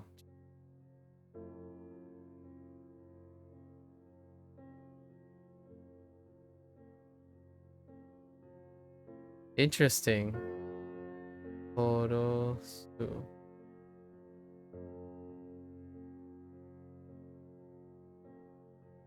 Interesting. The orchestra is 100 members, so with the chorus and instrumentals included, the name is reference to the Shinra company in the game. Yeah, I know. I know. Yeah. Wait, we talked about Final Fantasy earlier. And you were a big Final Fantasy fan. Me too. Although, like, I haven't got a chance to play the modern gen stuff yet. Although most of them are remakes outside of Final Fantasy, like, 16, right? Most of it is remake territory. Yeah, I think I've played what is it now? I think I've played 21 Final Fantasy games, or Final Fantasy adjacent games. At this point, yeah. Not as much time as I would think. It didn't take that much time. Something like that. Although Shinra is only for Final Fantasy 7, so you don't have to play tons of Final Fantasy games to recognize Shinra. Just Final Fantasy 7. Maybe even watch. I don't even know if Advent Children had the Shinra logo. I think it did. Advent Children. Imagine watching Final Fantasy Spirit Within when it was out. We were all wearing uniforms. 彼らは皆さん。みんな。みんな。彼はみんな。みんな。制服を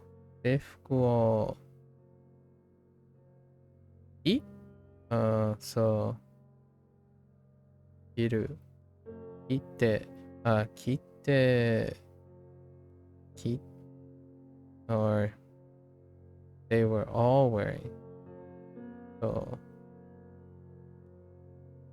き、て、で、いました。あ、いました。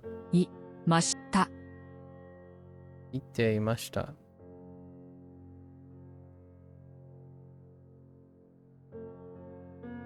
They're so good, aren't they? I feel like I'm going to cry at this show.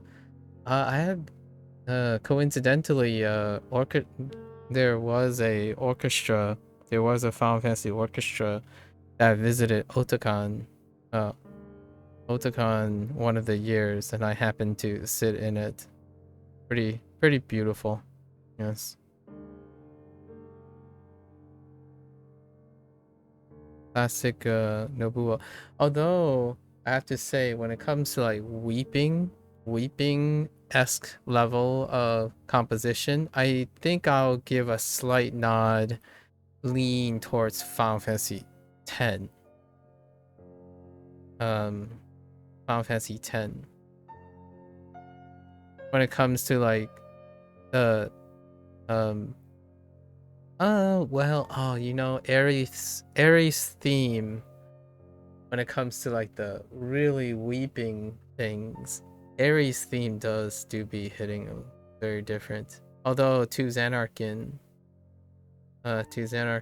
in Final Fantasy X is tough to pick between Yuna. Did I mess up her name?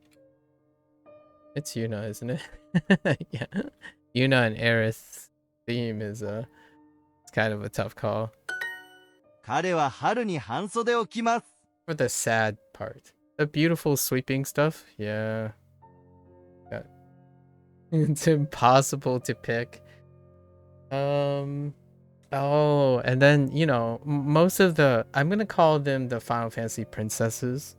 Alright? You know, like Disney princesses, but Final Fantasy clearly have princesses, right? Or Renoa. There is also that Renoa theme. You know? And Garnet.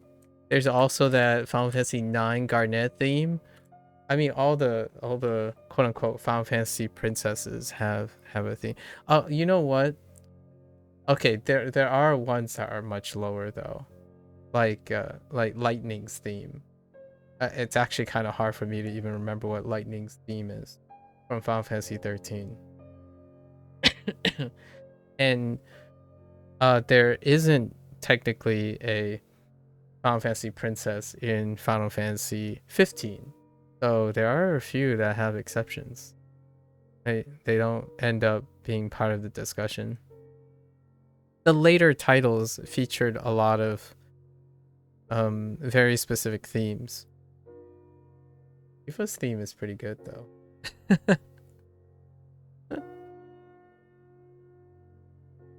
彼は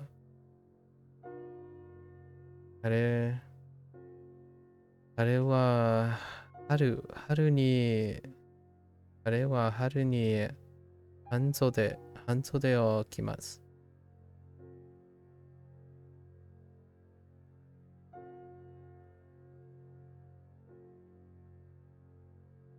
With that said, it's still kind of in the same family, but I'm gonna give the nod, another strong nod to Chrono Cross and Chrono Trigger when it comes to music. That guy is still making music, by the way. I'm not sure about Nobuo Uematsu. Occasionally, Uematsu makes continue to make music. It's the same, like it's the same family. Yasunori Mitsuda and Nobuo Uematsu were both on Chrono Trigger, right? And then they went off and did their own thing, where Nobuo stayed with Final Fantasy. continue with his Final Fantasy stuff for quite some time until like Final Fantasy, more or less Final Fantasy 10ish. And then Mitsuda just recently collaborated with the Sea of Stars, right? Sea of Stars. However, man, Chrono Cross though. He also, I think he also continued with like Xenoblade, right?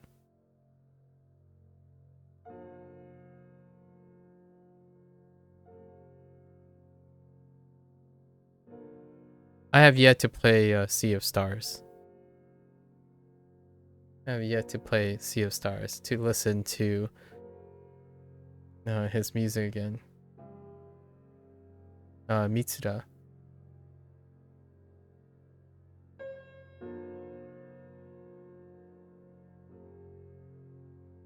I don't know if you played the Chrono series. Valentine. Chrono Trigger and Chrono Cross. You can. The first recorded YouTube game was Chrono Trigger. For me. Like the first recorded that was saved was Chrono Trigger. I've yet to play Chrono Cross again. I think it'd be like the 4th time.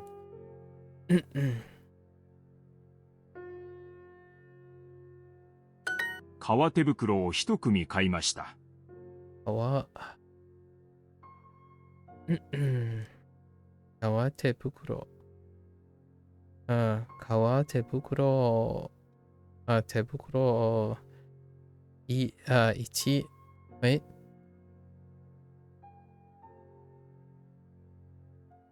Does that say 1組 No. 革手袋を一組買いました。Oh, 人。Oh. 革手袋を一組買いました。Okay, so it goes 人。Okay. I go to 人。1組。1組買いました。I might have said 1 yesterday too. 1組。Guessing 2組. After that.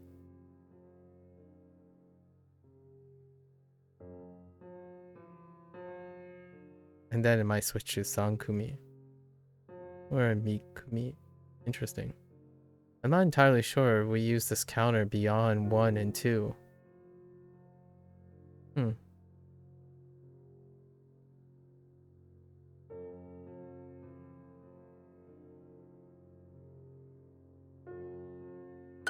仕事ではネクタイを締めます。仕事ではネクタイを締めます。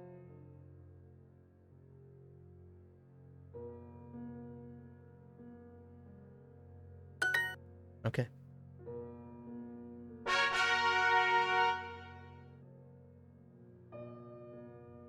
Seviro. Yeah, Seviro. 背広 Okay.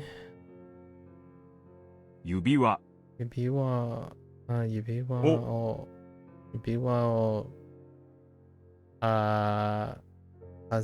外す。Right. So,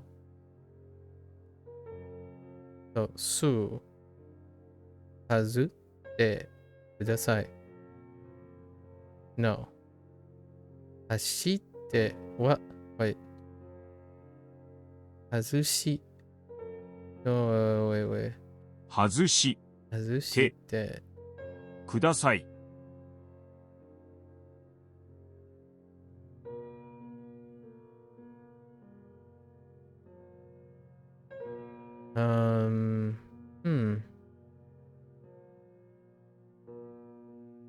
So, 外す。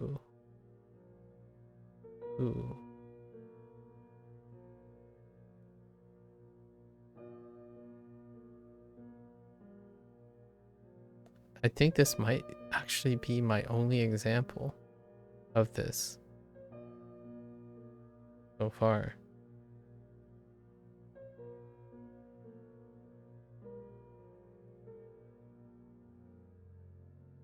Let's look. My eyes are burning. Yeah, shite. Oh, wait.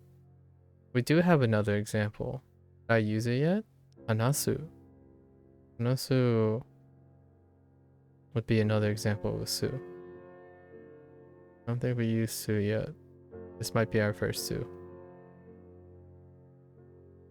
Okay.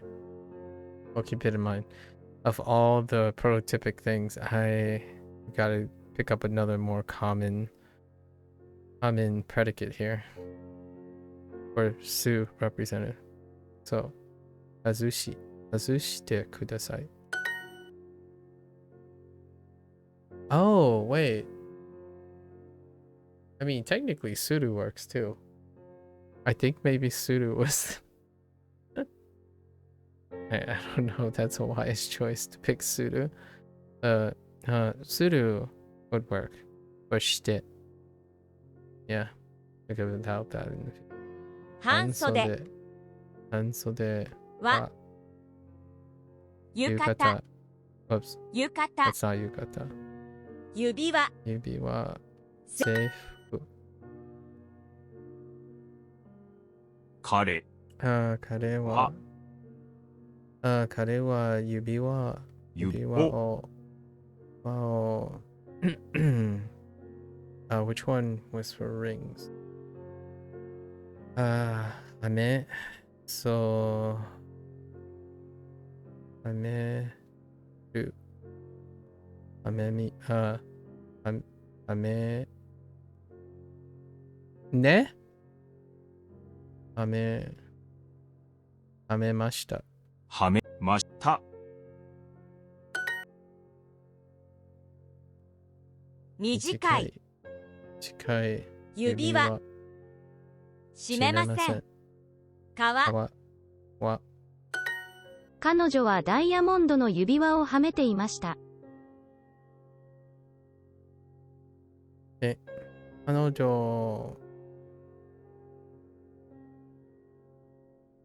女はダイヤモンド指輪をはめました。Something else. I'm missing something. Guess we'll find out. 彼女はダイヤモンドのダイヤモンドの指輪をはめました。はめて Wait, はめして Wait, はめ Oh, wait, wrong one. So, はめるいや、はめて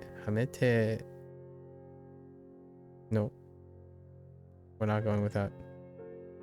彼女はダイヤモンドの指輪をはめていました。は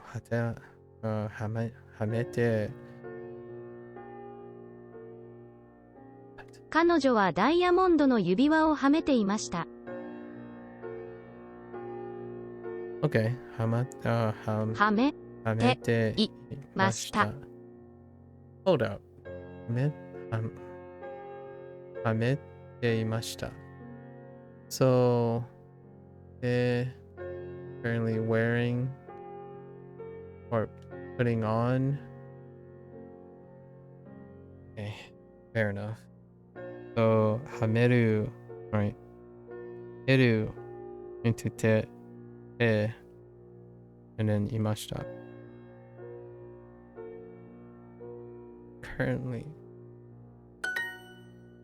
Currently was wearing, yeah. 母の着物は綺麗です。着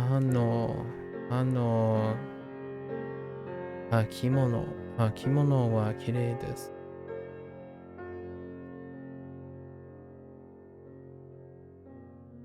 このシャツの小さいサイズはありますか？このシャツは小さいサイズありますか？このシャツね？このシャツの小さいサイズはありますか？このシャツの小さいサイズはありますか？ありますか？ Oh, they're cozy.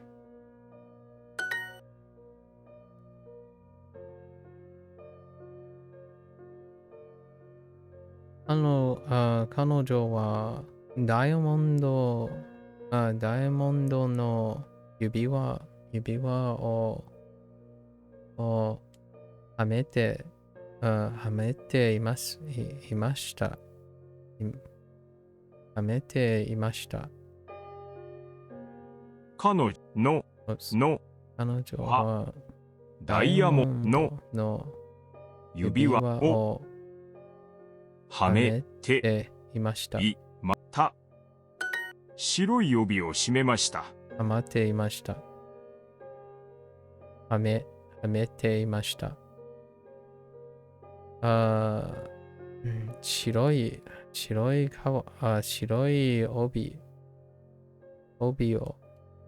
帯を締めました。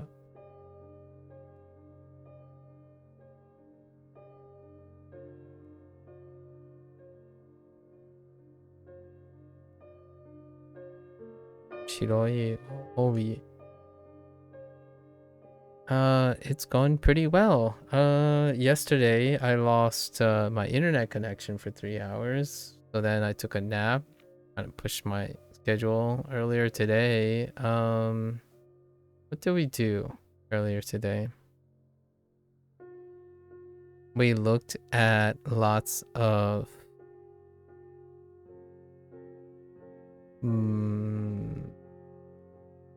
not really much going on. We ran. That's about it, actually. Oh, did a lot of window shopping. I like looking at holiday deals to get some ideas, right? So Amazon starts their like holiday listings early, which started yesterday. So every day during this month, I just look to see if there are any ideas, like purchasing ideas. You're in a little pain right now, but you'll be alright until tomorrow. Okay. Chillin'. Alright. A little pain. Well, I hope it's not too much to disturb rest.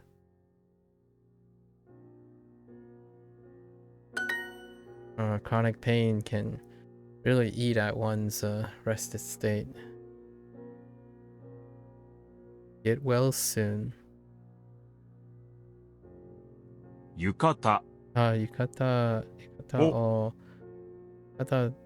を4着を持っています。4着持います。4着。手。持っています。Oh, tooth or gum pain. I imagine you have a appointment lined up for that. 夏は浴衣を着ます。夏は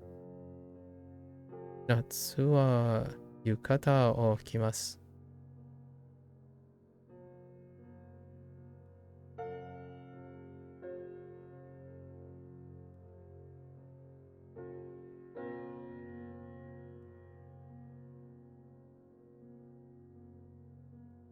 Is that plural?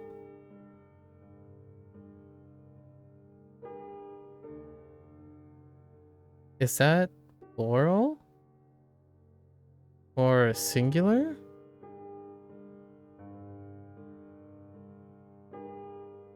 I mean, you could get away with I wear the yukata. I don't know. Huh. Interesting. It's not I wear a yukata. I wear a yukata. Or I wear a... is it I wear a kimono? Or is it I wear kimono? Like categorical. You're gonna call them tomorrow or go into them? Oh, okay. Oh, that's very convenient. You can just walk in. Yeah. Nip it in the bud. 彼はボタンをシャツあれはシャツのボタンをunfasten 外しました。シャツのボタンを外しました。外しました。外しました。窓はぴったり閉まっていました。Oh, you hope you can. Well, I hope so too. Got a nip pain in the butt. 窓はぴったり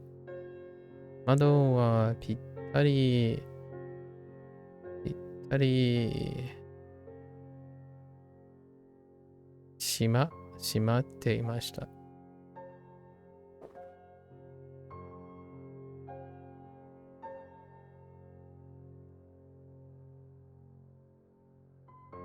兄は仕事で背広を着ます。兄は仕事で背広を着ます。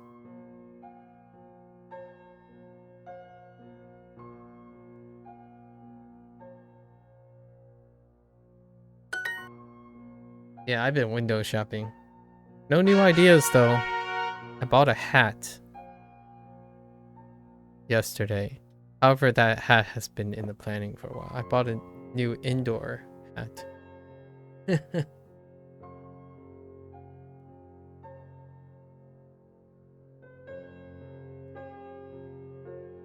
It will not be noticeably different. Well, it might be slightly.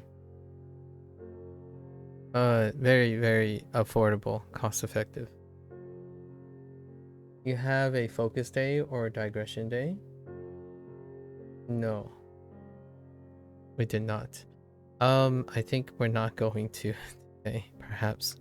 ハンドバッグをなくしました。ハンドバッグをなくしました。なくしました。母はハンドバッグを4つ持っています。Yeah. The last couple days, you popped in right when the digression ended. 母はハンドバッグを4つ持っています。母は I will be away I'm taking Friday as a prep to get ready for to go with my father to the wedding on Saturday. And then I'm probably gonna take Sunday. Yeah, Sunday might be late, so we'll probably take Friday. I'll be away Friday, Sunday, technically. Maybe. I'll definitely take Friday because there's no way I can do the stream and then do the road trip on Saturday. We'll be a zombie sitting there in my cousin's wedding. 母はハンドバッグを4つ持っています。母はハンドバッグを4つ持っています。母はハンドバッグを持っています。何 ?4 つ持っています。Yeah, 4 purses? 母はハンドバッグを4つ持っています。4つ持っています。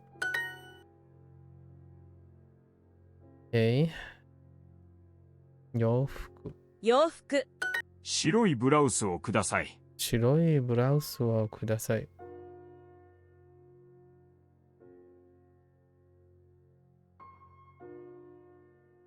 白いブラウスをください。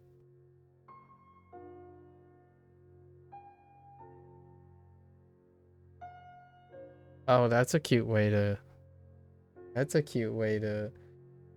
do marriage. Oh, that's kind of cute. 私のブラウスがどこにもないです。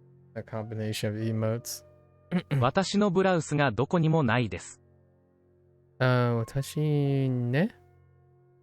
私のブラウスがどこにもないです。どこ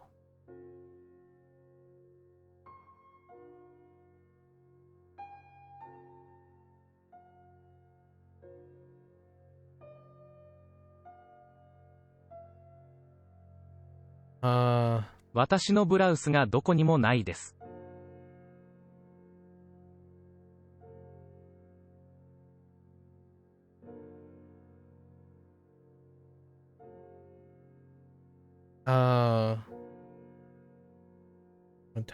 私のブラウス。ブラウス。私のもブラウスどこにじゃないです。What? 私のブラウスがどこにもないです。どこに Oh. Oh. Can't find your blouse. どこにも nowhere. Oh yeah, this one. Oops. です。I'm missing something. 私のブラウスがどこにもないです。じゃないです。ないです。Yeah, that's better. Man, I don't know if I will be able to hear this. I think this is the only example. So. 私のブラウスがどこにもないです。Yeah, どこにも nowhere. どこにもないです。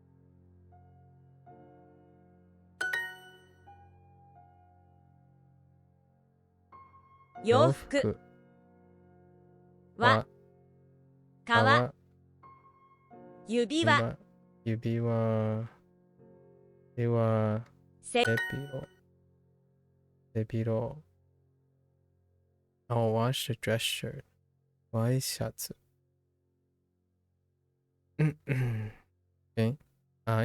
ワイシャツを洗濯します。洗濯します。デパートでワイシャツを2枚買いました。デパートでワイシャツを2枚買いました。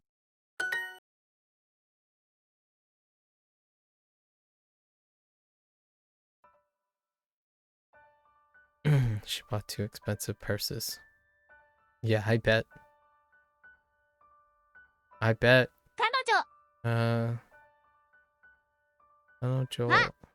女はハンドバッグを2つ高い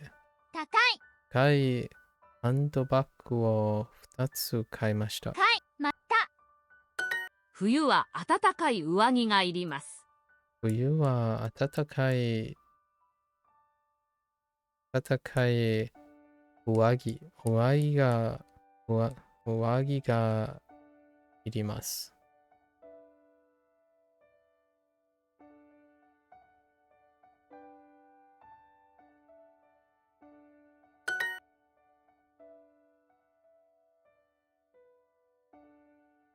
How is my learning going? It's going pretty well. We are keeping it consistent. So still consistent, still very vibrant and motivated. After 264 days, how are you doing? How are you doing, SD? I wore a dress shirt all the time. Why シャツ? Oh, okay. ワイシャツを切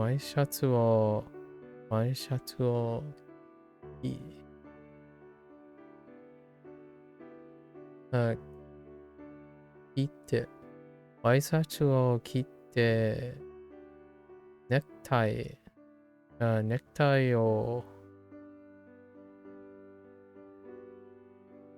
締めました。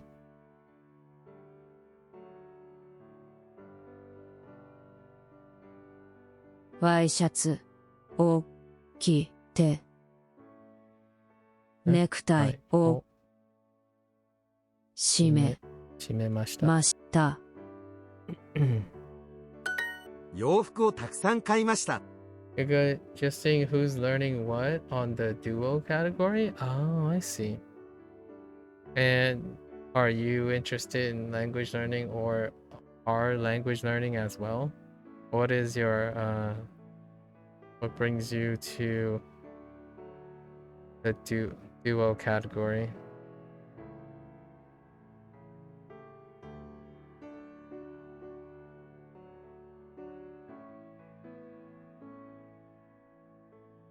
Yo, 洋服はたくさん買いました。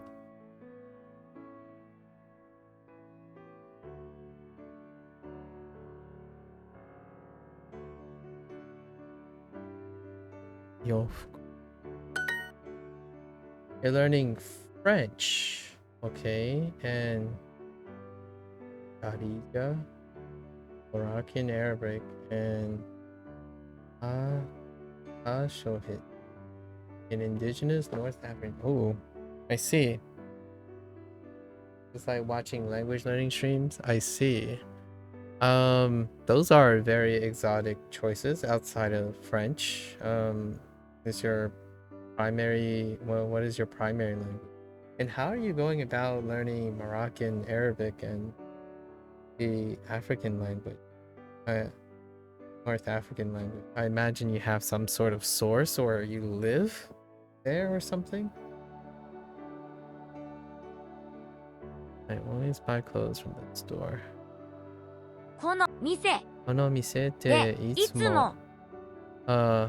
いつも洋服は買います。洋服は買います。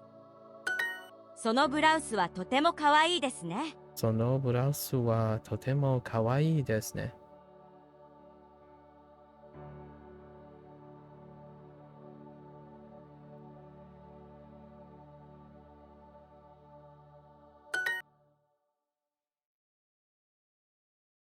Yeah, you have some books and YouTube channels you sub to, but it does help knowing French since lots of the resources for the languages are in French.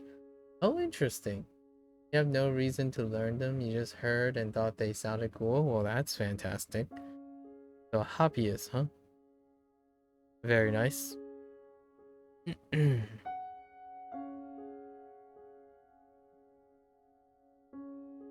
Welcome. Sounds cool. How'd you come across those two particularly? They seem very awfully specific. What is the serendipitous story involved? If it was indeed serendipity.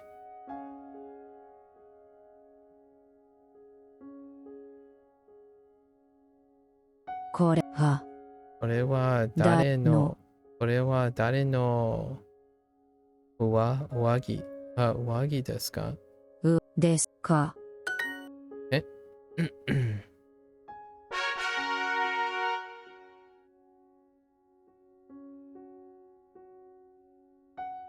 Alright. Get into our Severin, you? 浴衣。ハンドバッグ。寒いから上着を着ています。寒いから長袖 No, no 長袖。寒いから上着を着ています。上着。上着。上着？上着を。寒いから上着を着ています。上着を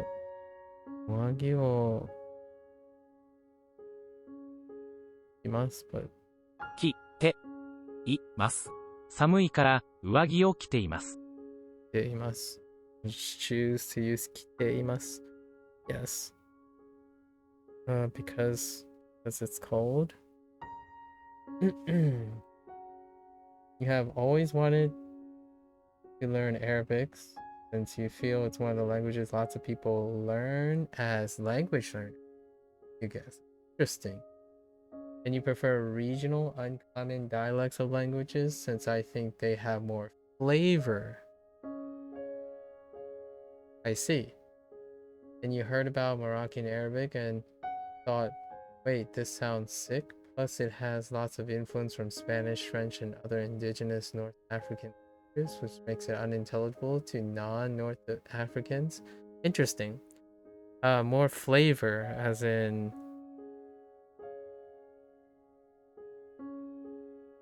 I have this, like... I have this mixed impression. At first, it started with an impression where you're interested in doing something a lot of people are doing, and then your enthusiasm seems to be reflected in the exotic nature of the language that you've chosen. That's quite a list. Like, that's quite of like a transition in following. Huh. Yeah, I also speak a dialect that is unintelligible to a population that is disproportionately larger with its parental language. Although I'm not actively learning it because I can't. Like, there aren't any formal resources for it. You can mine all the peeps online, but that's there's not too much. Fujonese. I speak Fujonese.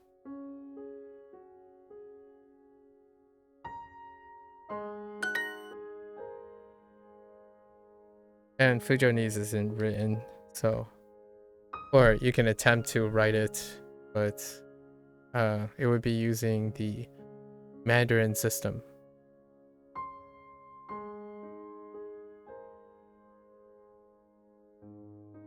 Which I happen to be learning right now, how to read and write Mandarin, so.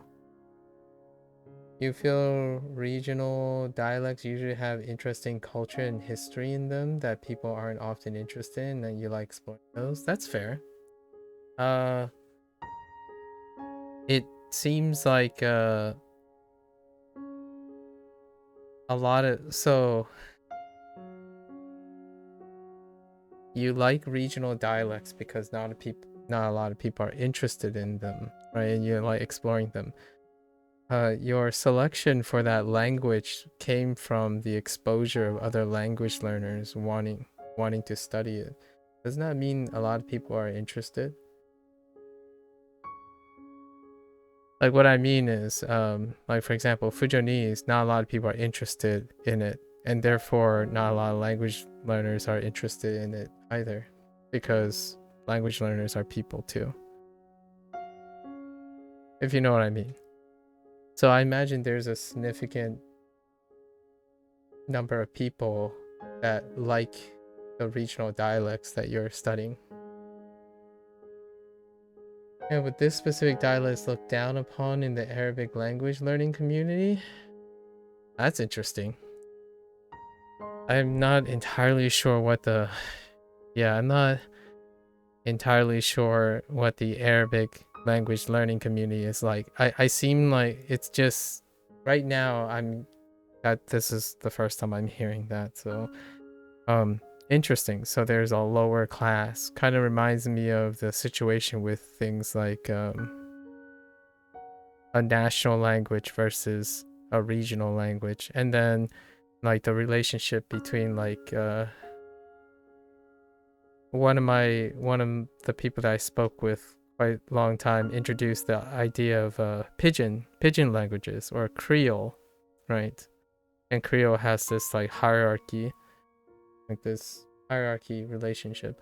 That's interesting that you're saying the Arabic language learning community. So this is something diaspora. This is part of like something removed from the actual culture. It's a subculture of the people, unless it's reflective. I don't know. Maybe in whatever the countries that are involved, it's the same and it reflects that, I suppose. That's interesting. I mean, I speak American English, so if there's anything that's empathetic about that, is that welcome to the global feeling of speaking American English. Doesn't have to be unpopular, I would say. I would say popularity is most definitely not concordant with its discriminatory lower class thing. In fact, I think popularity when it comes to American English is often viewed as a second-class language, variant of English. Yeah, there's a big hierarchy for dialects, like standardized Arabic and Egyptian Arabic are seen as the best, I see.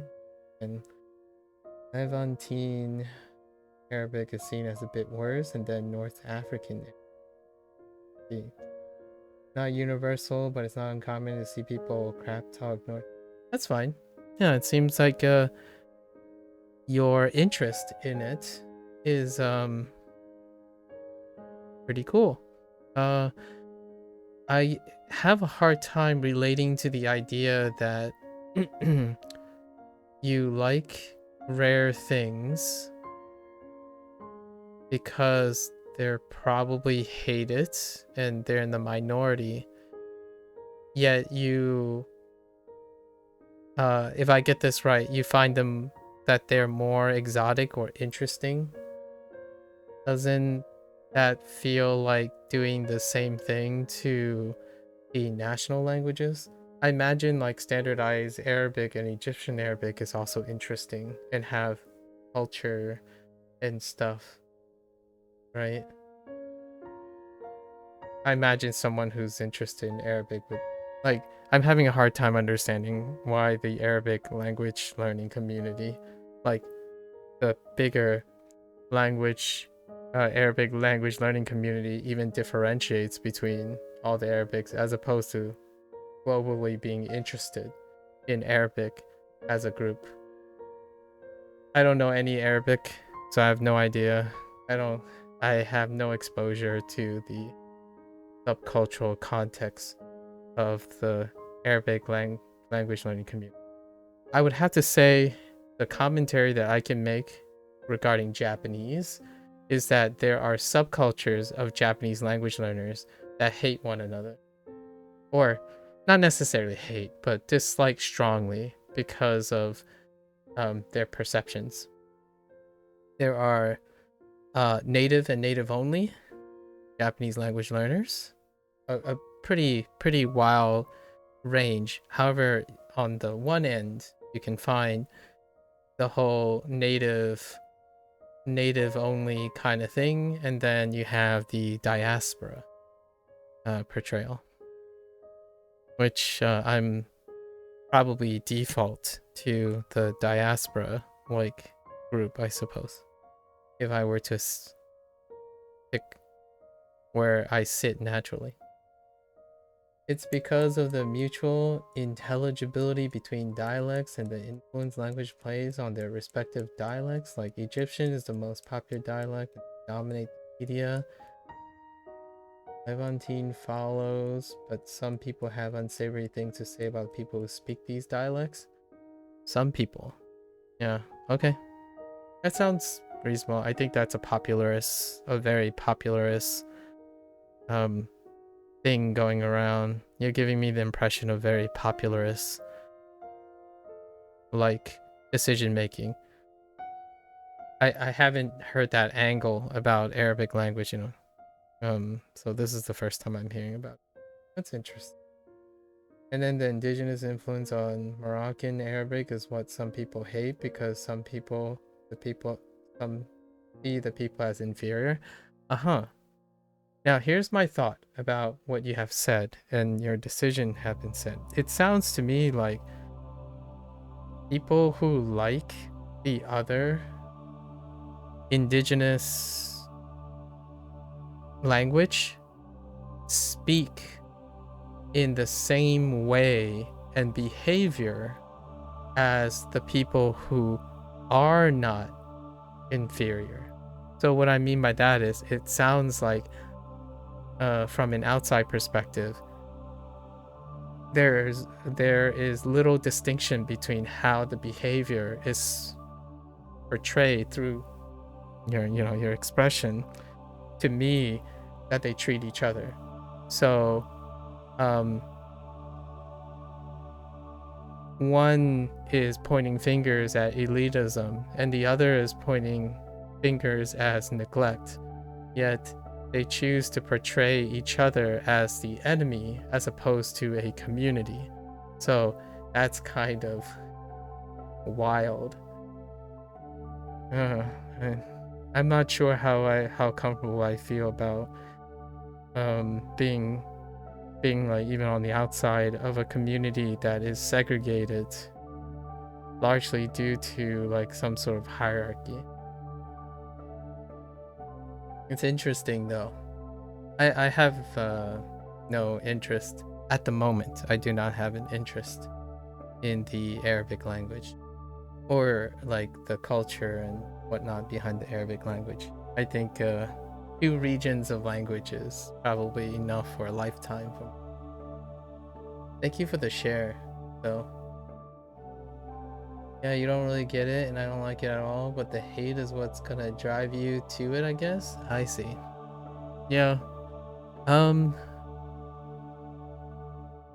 Interestingly enough, as an individual, the criticisms that I receive often by a language learning community is probably something that I look forward to hearing a lot of times. That most of the comments I get when it comes to Japanese, if you want to know, is that an English speaker, especially an American English speaker, tend to view each other or foreign language speakers, so non-English first, non-American English first, tend to view American speaking Japanese language learners very differently.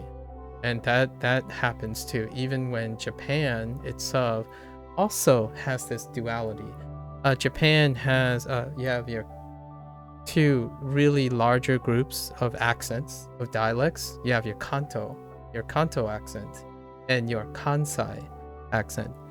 And Kanto is associated with Tokyo, so the populous, the metropolis, like kind of a higher poshy standardization. And then you have Kansai, which is more akin to your more homely grounded, like outside city limits things. And then you go even further and you have like Kyushu and whatnot. So those things do occur. However, as a language learner, it's very difficult to even command one of the accents. The standard accent that Japanese is taught in is in the Kanto accent, which is Tokyo, right? And funny enough, what you described kind of exists historically in Japan as well. However, the language learning community in Japanese I still think is significantly smaller than, like, say, the Arabic learning community, I would probably say. It is on the uptrend. However, in its wake, in the increasing popularity of Japanese, there has been also a segregation in how to learn Japanese correctly and what type of Japanese sound correct or better than other types of Japanese. So outside of Japan, so not in a reflection of the Japanese culture per se, like a Japanese person isn't going to foreigners and saying, oh, you're learning the Kanto accent, please learn the Kansai accent because I'm from Kansai, right? Like I'm from the Kansai region, like Osaka.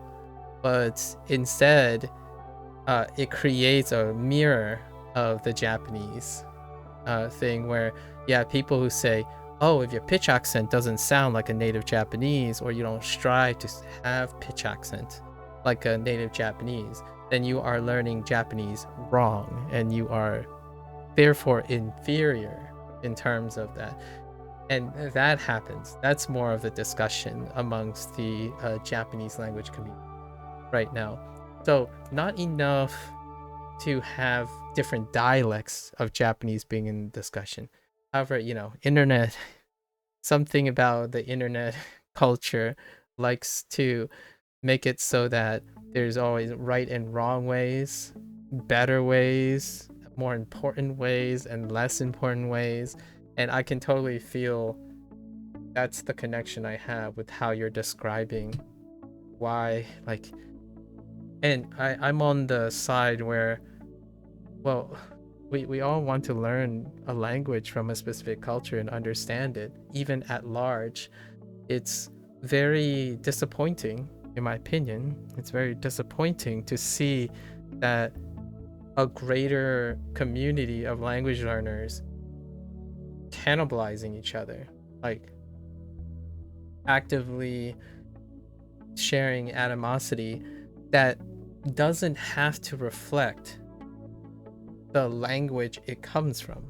And what I mean by that is the Arabic language learning community may evoke a different change in this animosity, like this like hierarchy, because the language learning community is also, while they're interested in the culture, they don't necessarily have to reflect the things that break up the language community. Like in Japan, there might be some hierarchy between the accents, the dialectic differences.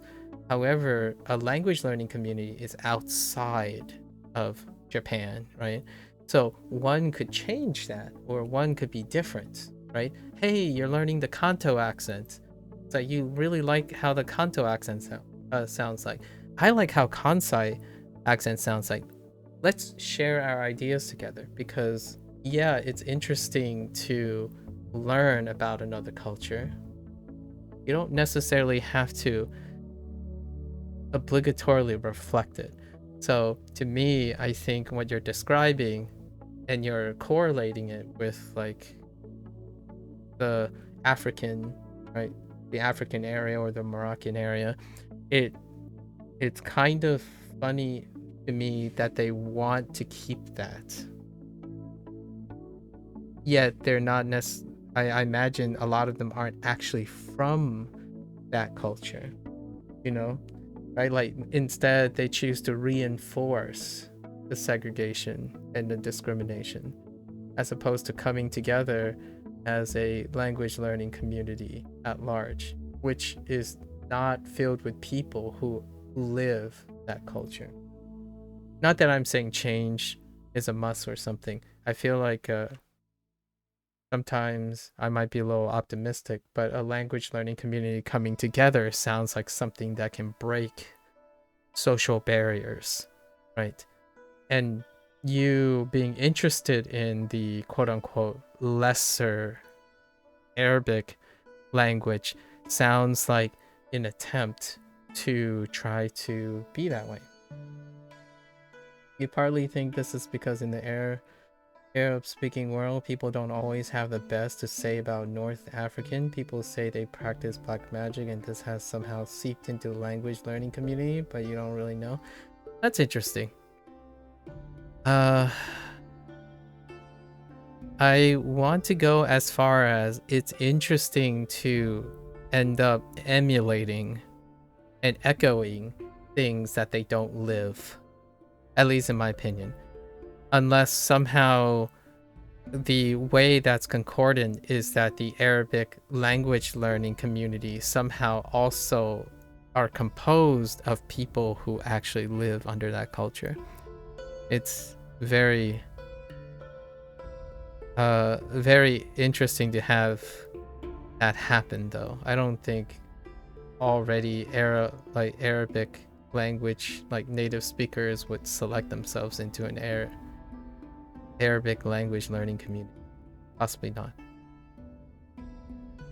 Yeah, in a perfect world we could all just get along, but wishful thinking, I guess. Well, I'm not talking about idealism here, but yes, in a perfect world, I don't suggest it. Doesn't really necessarily take a perfect world, but pragmatism can happen when people are learning something, but it's not their own culture. Like what I mean is, I'm a product of multiculturalism. So what I'm speaking right now is actually not portraying the Chinese traditional culture that my parents represent. The idea of Mandarin being the national language, and we speak Fujianese at home. So, it doesn't necessarily sound like a utopia. People combining cultural values and finding new ways of negotiating different cultural values from a distance and from another. Like, I'm born in the United States and my parents are from China. You can produce that even in a less ideal world. Yeah, the Arabic language. I'll have to bring that up whenever someone else mentions Arabic language next time, like how they feel. I don't have a very good idea about it. Are there big cultural differences between Chinese dialect and language speakers? Wait, Chinese dialect language speakers? Chinese dialects are unintelligible to and usually most of them, the vast majority of them, are receding because the Chinese, the way Chinese culture tends to refine things is that you tend to be very nationalistic, right? So preservation is also concordant with adherence. So if one likes to be Chinese, Mandarin is held up, right? However, that doesn't mean there aren't regional dialects. There are actually over 200 plus existing Chinese dialects, and nearly all of them are unintelligible to each other. So, however, the people who, people who are learning Chinese and also living in China know Mandarin. So I'm not sure what the animosity is like, though. It's difficult to know since getting information about what happens in China, especially from a United States standpoint, is kind of tough, right? So I don't know what it's like for someone to speak Fujianese in China, maybe in a region where they use Mandarin as the formal language or something like that. However, in terms of how dialects go, they are unintelligible to each other. Their roots are related, however, they're unintelligible. Nearly all the dialects are unintelligible to each other, and they still exist, right, today in China. You don't hear about them largely because it's kind of tough since 99.9% of those individuals would be in China, as opposed to me, which I'm a diaspora. And I don't view it with the same whatever it is that they have. So,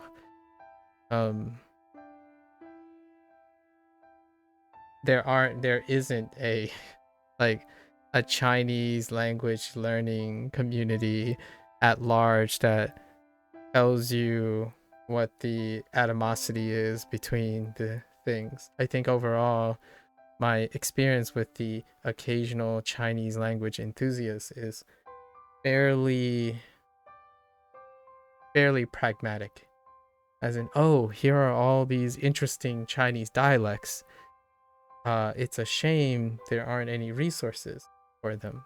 However, I can also still learn Mandarin, simplified Chinese, and traditional Chinese.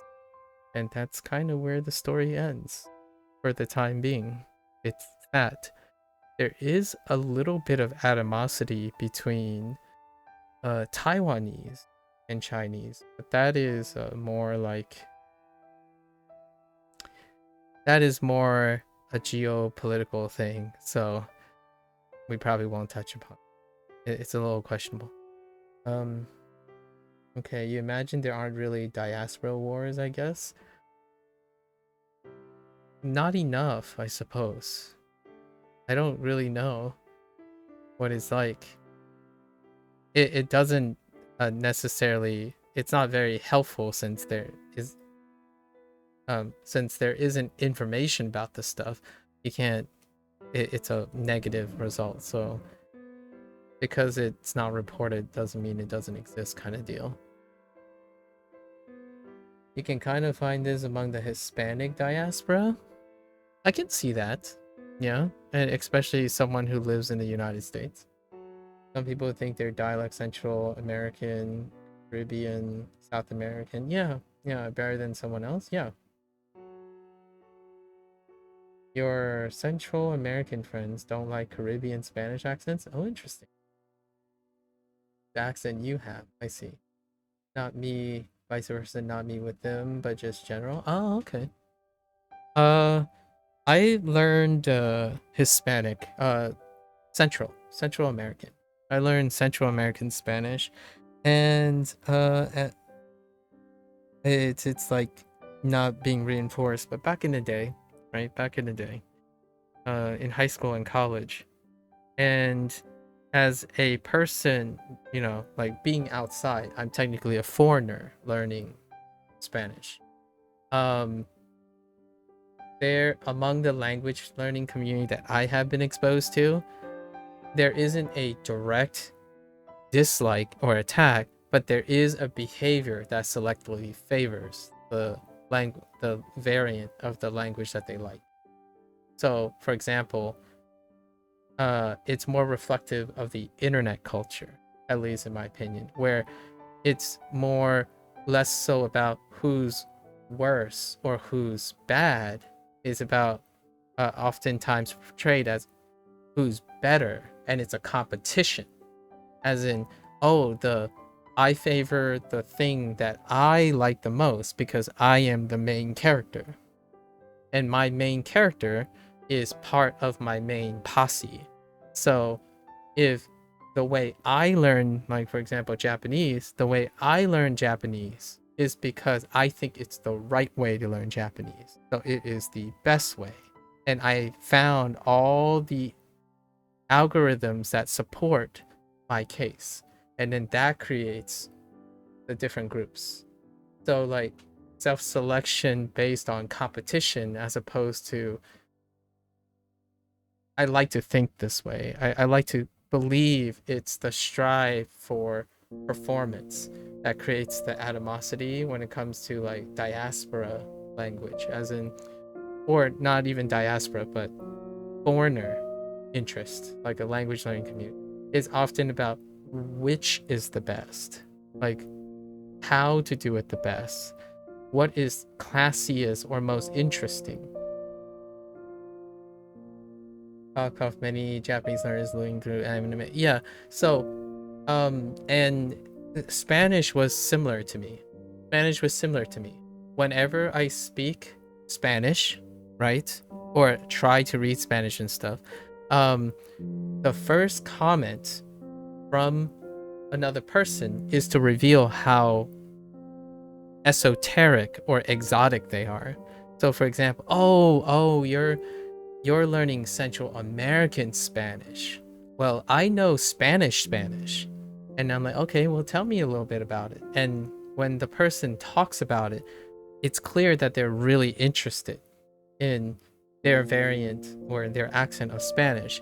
Yet it comes off as, oh, this is better. Like, this is the better thing. This is more exotic. This is more interesting to you, right? And the idea that I take from it is that hopefully they're not referring to the idea that I need to believe that as well. Although that does not stop a passionate person. Why not learn all and diversify? In an ideal world with unlimited resources and accessibility, yes, you can probably do that. And yet, that would be the double standard that a person who chooses to learn something will talk to another person and say that. It's easier said than done. You decide like, oh, I'm gonna do this, and I'm gonna do all of this, and in reality, you only do a certain subset of it. And that would be called a double standard. You can offer a solution by being all-encompassing, yet you are exclusive in your behavior, right? When someone asks you, oh, so you have learned all of them, can you educate me in all of them? Well, you can't. I don't think that's really rational. That's kind of like moral grandstanding, an unachievable moral grandstanding. It's like, oh yeah, you know, I plan on learning all the languages of this. It's like, well, tell me when you do. And then you can say that. Because you didn't yet. So offering that as a piece of advice for a better world is assuming you're achieving it yourself instead of offering it to someone else. So like, I'm not going to tell you that I'm going to master Japanese. That doesn't stop the next person from doing so.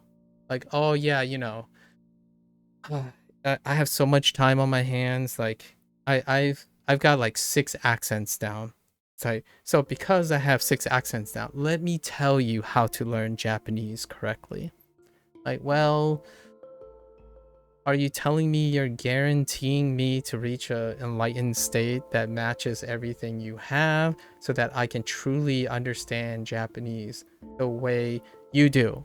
It's like, oh, okay. How much is that gonna cost? Oh, $3,000 a month. Right. That's okay. You can call me an inferior Japanese language learner. I'm okay with that. I'm gonna go and learn Japanese that a different way in which I like and celebrate the things I like. And then, yeah. And then of course you get the segregation, right? And that's fine. I think I'm okay with that. I accept the consequences of that.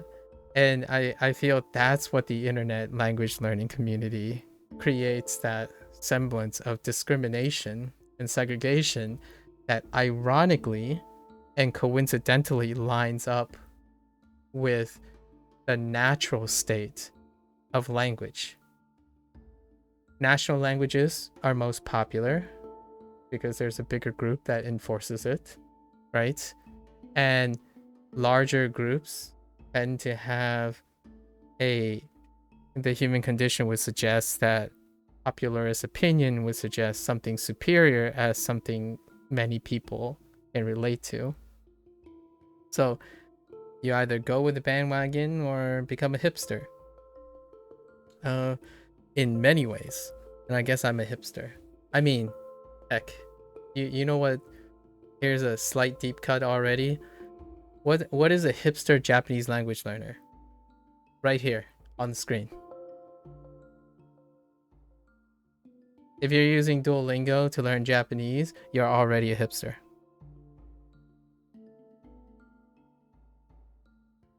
What are I don't know if it's the same for like if Arabic language learners have a specific thing as well that does this, but if you're learning Japanese through Duolingo, in the Japanese learning community, you're already a second-class citizen. Not that I want to be part of it. Honestly, I don't like using.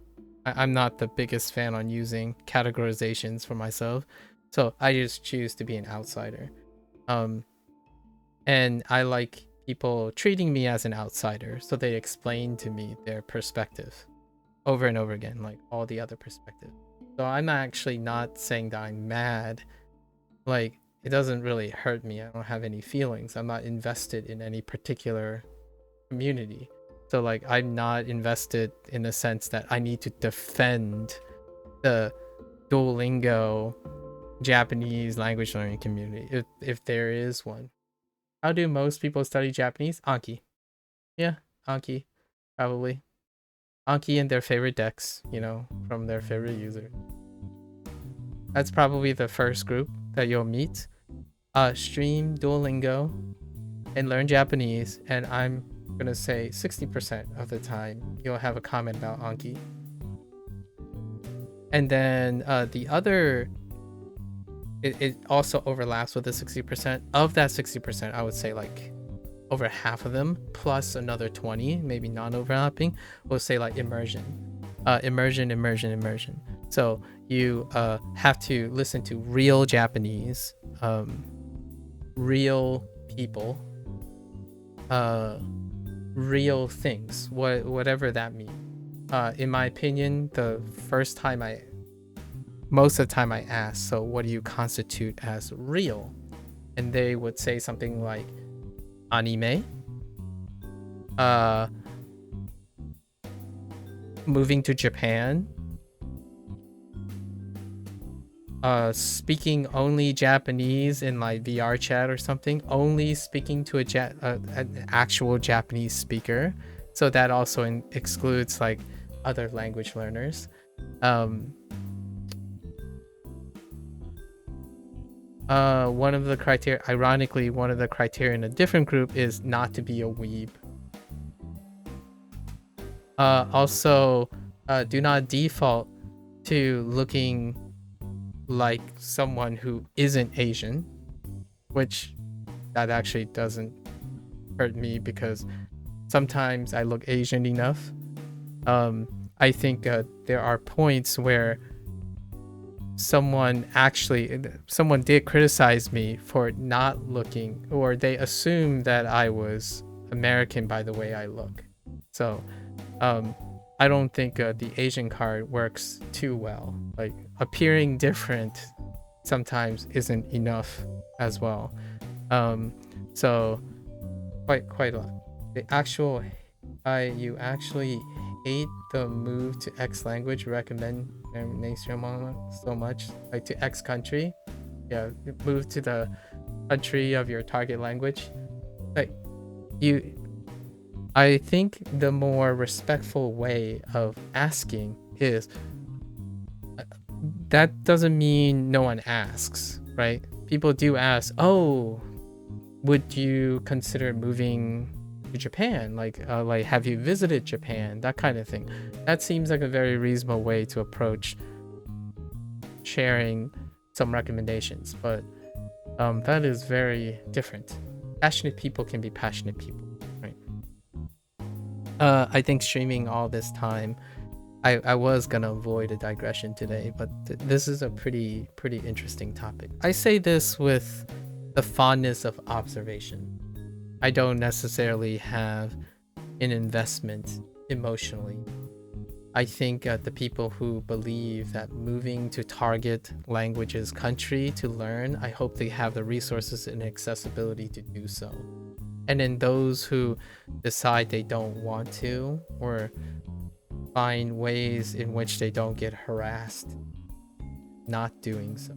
I have no aspirations to move to Japan. I might visit Japan for sure, but I've said this before, I'm Chinese American. I don't want to somehow magically turn into a Japanese person, even though that is an incredible big misconception about how Japanese culture and even Chinese culture concerns themselves with how foreigners are displayed.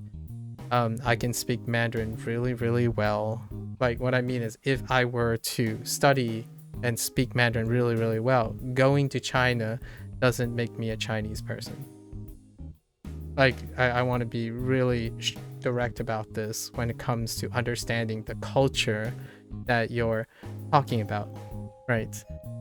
Believing that something you want to change, all the things you don't want about the culture you're interested in, and hype the parts of the culture that you do want, that's cherry picking, and not understanding the connectedness of the culture.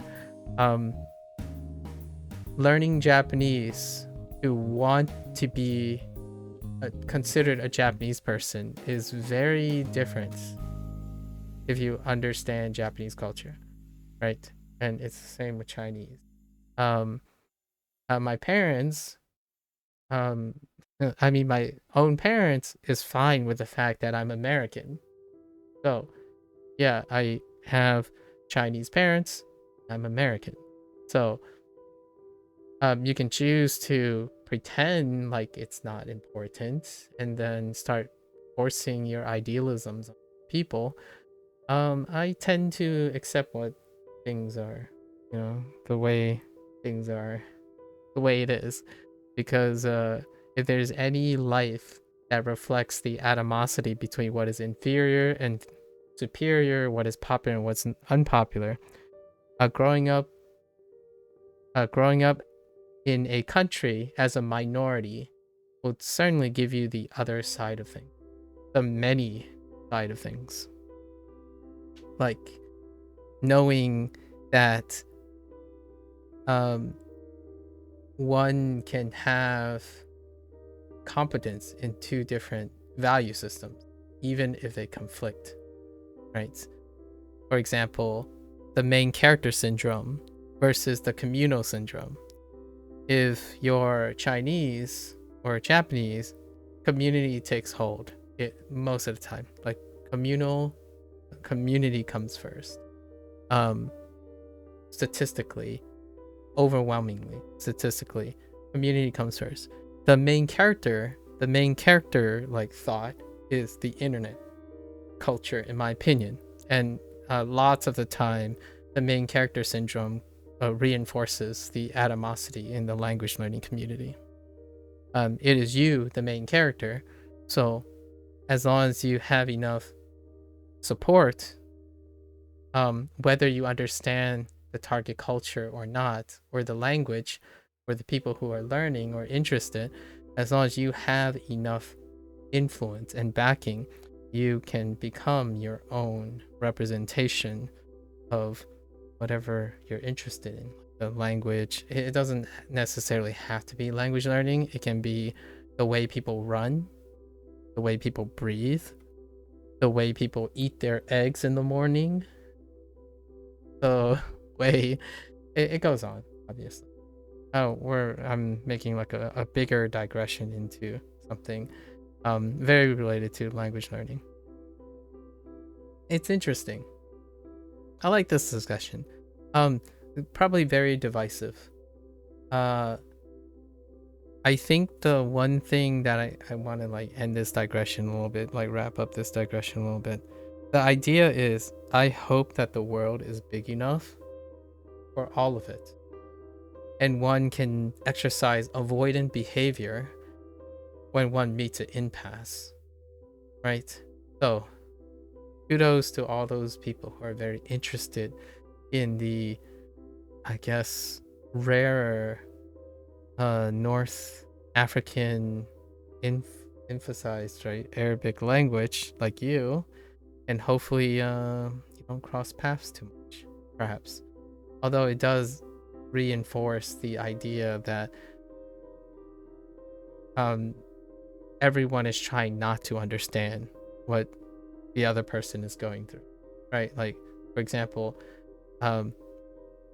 if I avoid talking about why they dislike me because I speak English while I'm learning Japanese, then neither of us are making an opportunity to communicate. So what I can offer is a listening ear, and that's the best I can do. I can absorb what I observe from other people, and that'll be that. You do like hearing other people's point of views, but the arguments or extreme differences of opinion which led to arguments can get annoying. Yeah, I mean, that's a natural I totally empathize with that. That's a natural state of things, right? Humans, it's like I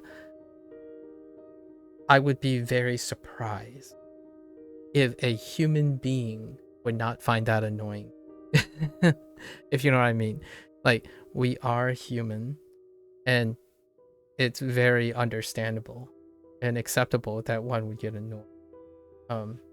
We have our like levels of tolerance and stuff. We're not robots. At least the last time I checked, I'm not a robot, and I don't expect other people to be robots. So emotions are part of the equation. And I'm still learning Japanese today. Still learning Japanese today. So it has been an interesting uphill battle. Or do I call it a battle? It's been a very eye-opening experience to be a language learner in this day and age. It's very different. I'm not sure how old you are. When I learned Spanish, right? The time when I learned Spanish, it was more regional. It's a regional thing.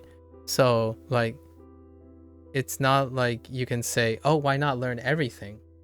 I grew up in a time when you have to have access to in order to use it.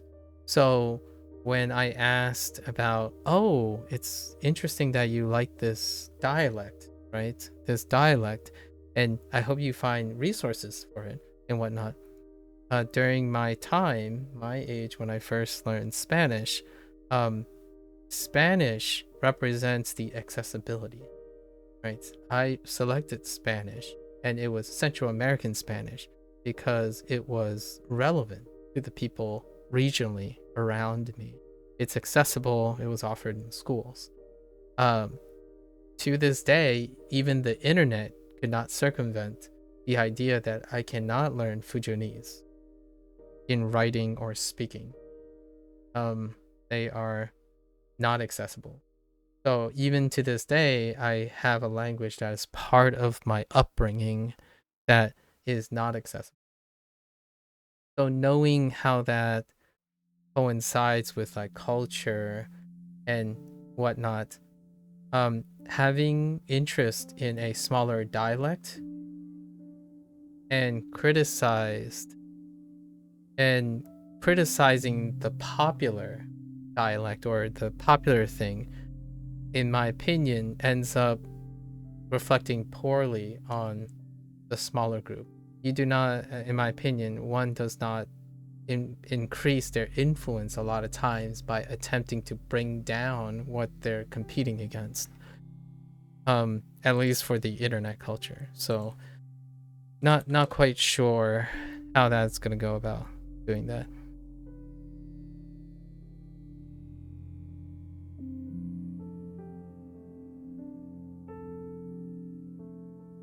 I see, Cozy. That sounds reasonable. Yeah. I hear you. Cozy. So my perspective, often when someone says, oh, this is good, this has more interest to you, that sounds amazing. I hope it continues to be very interesting to you. It's not necessary, in my opinion, to point fingers at the situation that makes it that increases the animosity.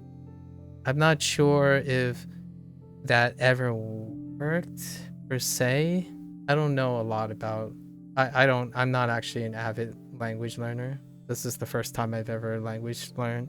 Like did language learning on my own. I'm not sure if language has ever been like a preservation of a language occurred naturally when they decide to antagonize every other language around them. So, for example, in order to elevate the influence of Fujianese, for example, the way to go about it is to promote how Fujianese is more exotic or fun or more interesting than the other more popular, like the surrounding popular languages. I often find that ends up squelching at least the impression I'm getting, it ends up squelching and get bigger pushback. So for me, I don't necessarily feel very comfortable from saying to people, oh yeah, oh, you're learning Mandarin. Hey, I speak Fujianese. It's a really cool dialect of Mandarin, and I think lots of people do not appreciate this language, so you should too. You should appreciate this language because it's more interesting than the language that a substantial, significant, larger body of people are interested in. And I think that's probably my logical problem with our discussion here a lot of times. The idea that in reality, the bigger languages, more people care about those. So in a way to say they are actually more pragmatically, if not sentimentally, more interesting. It's great that one, like for myself, I have a great particular interest in Fujianese. Saying that Fujianese's existence is not tied to the existence of Mandarin and the Chinese culture by rejecting it, or like, you know, showing that it's superior in some way, I think reinforces the animosity. And it is what the internet is like these days, right? People come to you and make it a competition. And my personal opinion is, hey, you like Mandarin? I also love Mandarin, right? I also love Mandarin. And you know what? If you're super interested in Mandarin, let's learn Mandarin and then tell me and explain to me how it's related to Fujianese. Because then both Fujianese and Mandarin can thrive as equivalents, or like an attempt to elevate Fujianese, right? Segregating based on how much one is more interesting than the other, I think that ends up doing the very same thing that reflects the hierarchy in the first place. Is Mandarin more interesting than Fujianese? Well, there are a lot of people who speak Mandarin, like 100 times more probably than Fujianese. However, Fujianese people speak both Mandarin and Fujianese. So rarely is it a concern of whether they decided they should only speak Fujianese because it's more interesting, that kind of thing. What does Xiaoma say about Fujianese? Oh, Xiaoma. Obviously, we can't make commentary on other YouTubers, or we try not to make commentary on other YouTubers or Twitch, but yeah, I really like how his interactions with New York City Chinatown, like Manhattan, when I think he's still in the Manhattan, well, I think he's in New Jersey now, but I thought it was very wholesome that they're interested, his tangential interest in Fujianese. But I think that's probably where I'm going with this.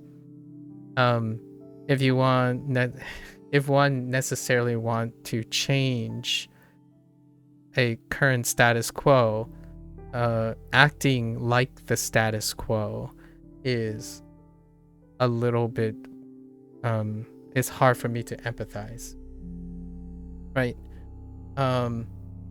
Making it so that your interest is more interesting than others, and then you're going to someone else and saying that the thing you're interested in is more interesting than others, sounds like the same thing as someone who says this is popular and I like what's popular, so this is more important. Usually when someone really wants to promote community and togetherness, it becomes fairly obvious that they constantly talk about we, right? All together. Like, okay, this is what's happening now. I like this a lot. However, maybe one day I'll be interested in all the other things if I have time, right? I prefer this. However, all the other things are pretty good too, because lots of other people are interested. As opposed to, oh, you know, I only like this because everyone else don't like this. Like, okay. I mean, that is one way to go about it. That is definitely one.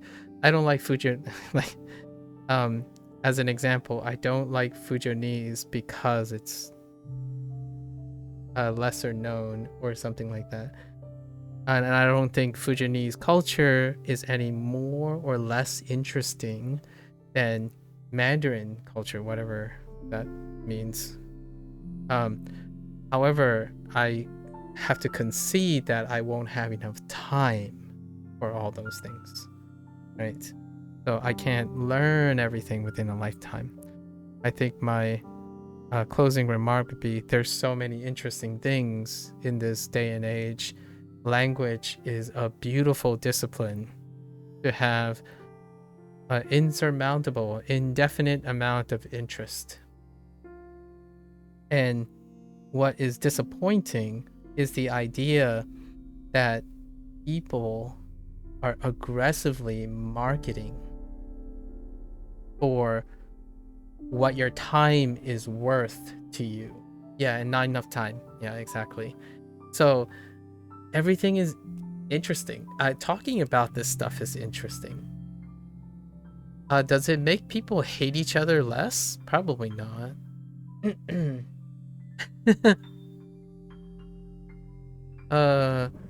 It's probably not going to remediate differences and superiorities. However, it may or may not. I'll say it may or may not. However, I prefer not to be a person that contributes to it. At least that's what makes me. So when someone tells me their language, their way of learning Japanese is super good, for example, like it's the best, I'm like, okay, awesome. I will have to, can you tell me more about it? And I will have to try some of those things when I have time, right? When I have time. And I'm making no promises. I hope, I wish you the best in your way of enjoying the Japanese language. And maybe one day when you come back, like 2 or 3 years later, I might have incorporated something that you liked, that you freely gave clearly for my benefit, that kind of thing. This is your bio on all social media except Twitch. Too many interests, not enough time. That's understandable. It's incredibly, that is, those are the words of a very enthusiastic person. I am interested in things when people are interested in me. So what I mean by that is, if they are willing to share with me their passion, I'm willing to engage in conversation with them about theirs. That's kind of how I landed in this position. Why Japanese? There are a lot of people around me that are very interested in the Japanese culture and the Japanese interest. Whether they're lesser interest or not, if I reveal them, like for example, someone likes watching anime, is that a lesser interest to be interested in Japanese? Well, there are definitely a lot of people who have opinions about that. I certainly don't. Like, is it? It's an interest. If you like anime a lot, that's good enough for me. It's powerful. Let's learn Japanese together. We're not talking about any old stranger, obviously. For me, Japanese was technically video games first. So there's video games, right? Yeah, and here we are. It's still video games. Why did I start like 200 days ago? It's still video game. It would be interesting. I haven't met someone who attacked me directly or like criticized me directly for having inferior interest yet. Oh, wait, except for Duolingo. But Duolingo has nothing to do with Japanese specifically. Well, it's indirectly related to Duolingo. However, being interested in Duolingo is a language learning community inferior class. So if you're caught doing Duolingo, right, you're already subjugated to being someone who's not serious about language learning. So I don't even have to be interested in a language, in any language. One last thing to think about, right? Let's not even talk about, let's break down the barrier for what language you're doing. It's more about how you're learning the language. You can be a second-class citizen as well in how you learn a language. If you use SRS, it's not as good as comprehensible input. If you're a if you're an SRS person, well, comprehensible input is overrated. And then if you're neither of those, you're an immersion person. So, like, it keeps going. You can't play language learning.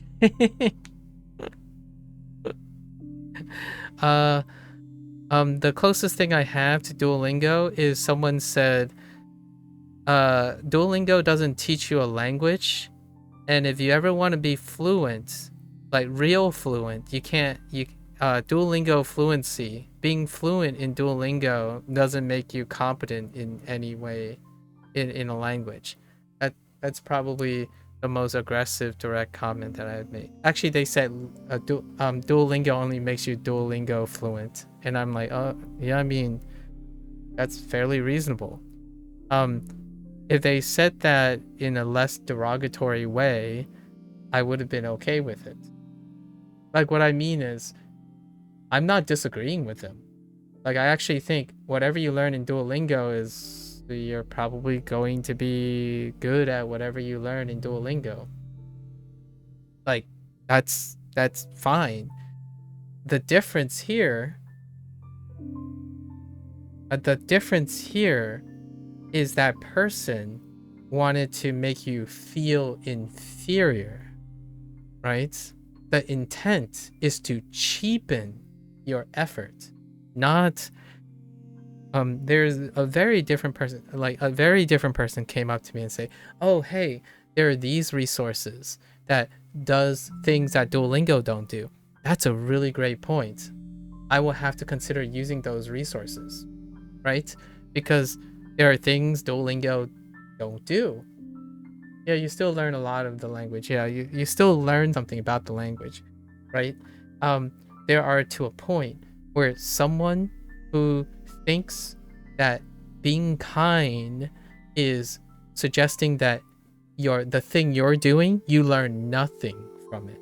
Like, it gets so outrageous. It's to the point where someone has, for all intents and purposes, and this is not made up because even I wouldn't even use language like this.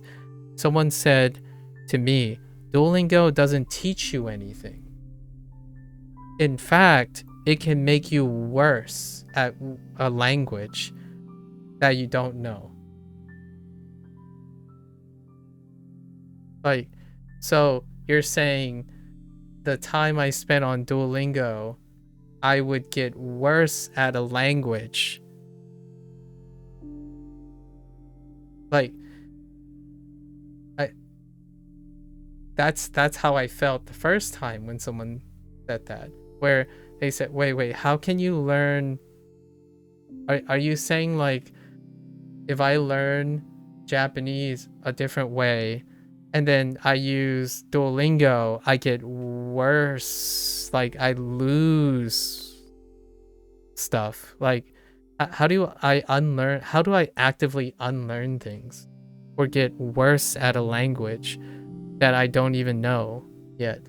How does learning something on Duo make you worse at a language you don't speak? I don't know. That's something I still have to wrap my head around. Now, actually, I will defend that person. Here's my attempt to defend several of those people. They are saying, when I go to learn the real language, as in when I go out and learn real Japanese, it's going to be harder because I spent time on Duolingo. And my thought was, I can kind of see that. Like, for example, if you ran the wrong way, I know, I'm trying to be as explain it. I'm trying to put my feet in their shoes, right? For example, if you spent years training the wrong way, as in like if you ran the wrong way, and then suddenly you find out this is the real way to run, like competitively for performance or something, right? You would have to unlearn the wrong way to learn the right way. So the perception of this person is they have already been through this, and they suggest that if you start with Duolingo now, you'll gain negative time because you will throw away all your Duolingo knowledge in order to pursue the right way. And I can kind of see that. And my answer is both. It's both constructive and potentially deconstructive on how you use it. So for me, learning is cumulative. It's rarely ever destructive, as in this idea of destructive learning is predicated on efficiency. So you only learn the correct way and the right way the first time, and only the first time. Rarely is it that people don't change and refine what they learn. In no way will I be deconstructing and reversing my experiences of Duolingo. It is my experience. Those are permanent. They are learning lessons. The things that I change when I go and learn the real language is a consequence of learning Duo in the first place. So, like, learning with Duo, right? So, it's not you're not like amnesiaing yourself. You're not like forgetting things intentionally. You're using whatever you learn and you're shaping it into something else. At least that's my opinion.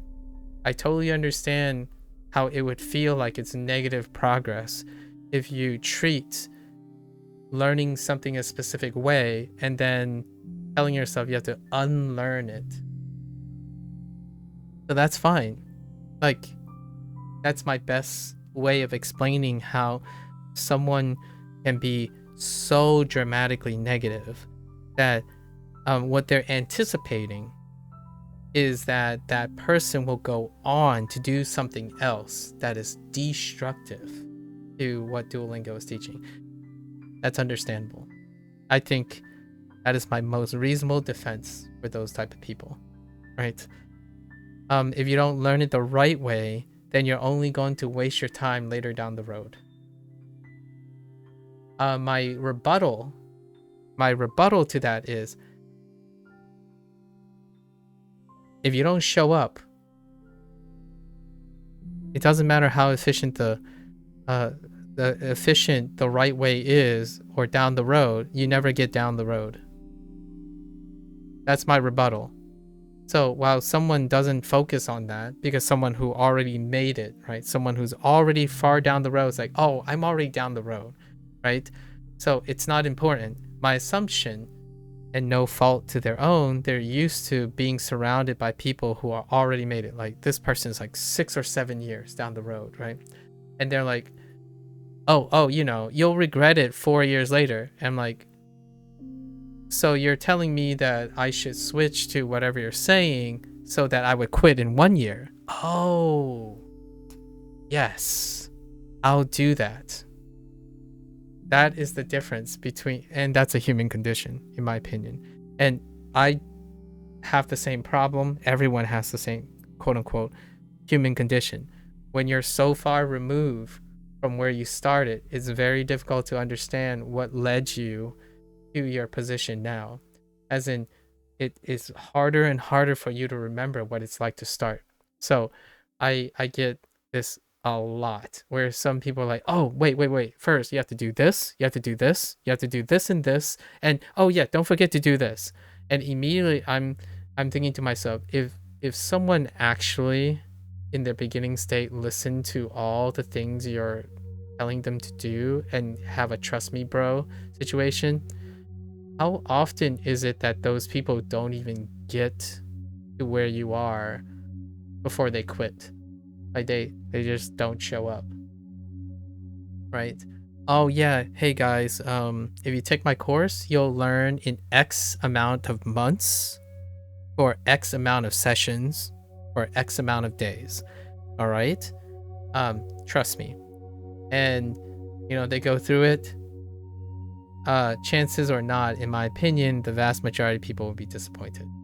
I disagree with the whole perception that people farm like testimonies and whatnot and say like, oh yeah, it was the perfect thing. Like everything I had was identical to this person. When you're talking about language learning, it like I'm hard pressed for someone to be able to predict the outcome of 10 years of someone's life. Like how long do you want to learn a language? You will certainly attract and self-select for those people who only care about language for like 3 months. That's perfectly fine, right? Like if you're buying a product and you say, I'm gonna learn all of Japanese in 3 months, it's like, so you're telling me that your interest only spans 3 months? Like, well, that's a telltale sign of something else. That's like a whole different digression. For now, though, yes, according to those people, it is possible to work really, really hard and making it harder for yourself later. And my rebuttal to that is, I don't mind it. That's it. So, you know, they move along and leave me alone, right? You would think that happens, but most of the time it does. I think 80% of the time the people are like, oh, okay, sure, you know, I was only trying to help. And I'm like, thank you. Like, I'll keep all the stuff in mind. We had a wonderful discussion. It's a shame that you don't want to see it from my perspective, but I will incorporate some of your techniques in the future, probably. There are a lot of things that I do now that have been pointed out by other people, and I do it on top of Duolingo. And that's the best I can say. If you're worried about me being regretful and talking about how I shouldn't have ever used Duolingo 3 years down the line, I guess if it does happen, I will admit that you're right. Hopefully that makes you feel better. If 3 years down the line it doesn't happen, which statistically I know myself fairly well, I would say 80% of the chance that it probably won't happen, that I regret my past actions. No, life goes on. It's crazy. I guess you learn no Japanese or Mandarin. No, apparently I don't. Yeah. Cozy. Legitimately, someone said who is fluent, who claims to be fluent in Japanese, told me that Duolingo doesn't teach anything. And I don't know what to say. I don't know what to say to that. It certainly teaches me something. That's why I take many big breaks from learning, even though as I'm out in public or online, I can hear or see that language. Yeah.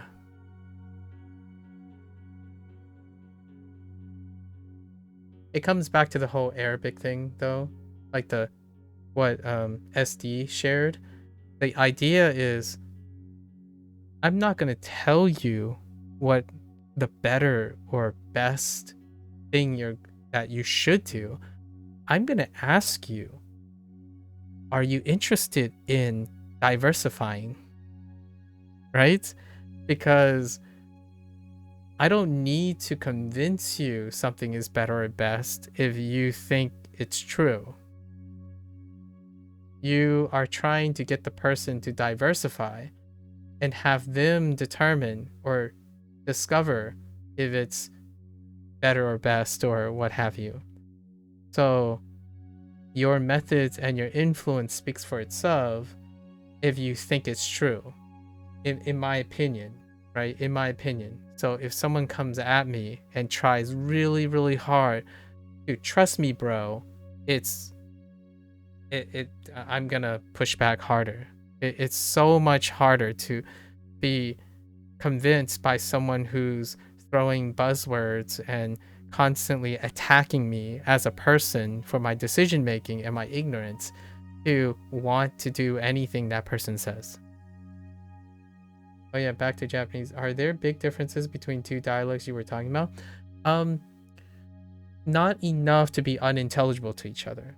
They do have vocabulary swap ups that are fairly noticeably, like a lot of the common colloquialisms are shifted, and to a point where it can be considered unintentionally rude in one case, and then like what face. There are enough to separate them, and you can hear it even as a novice speaker.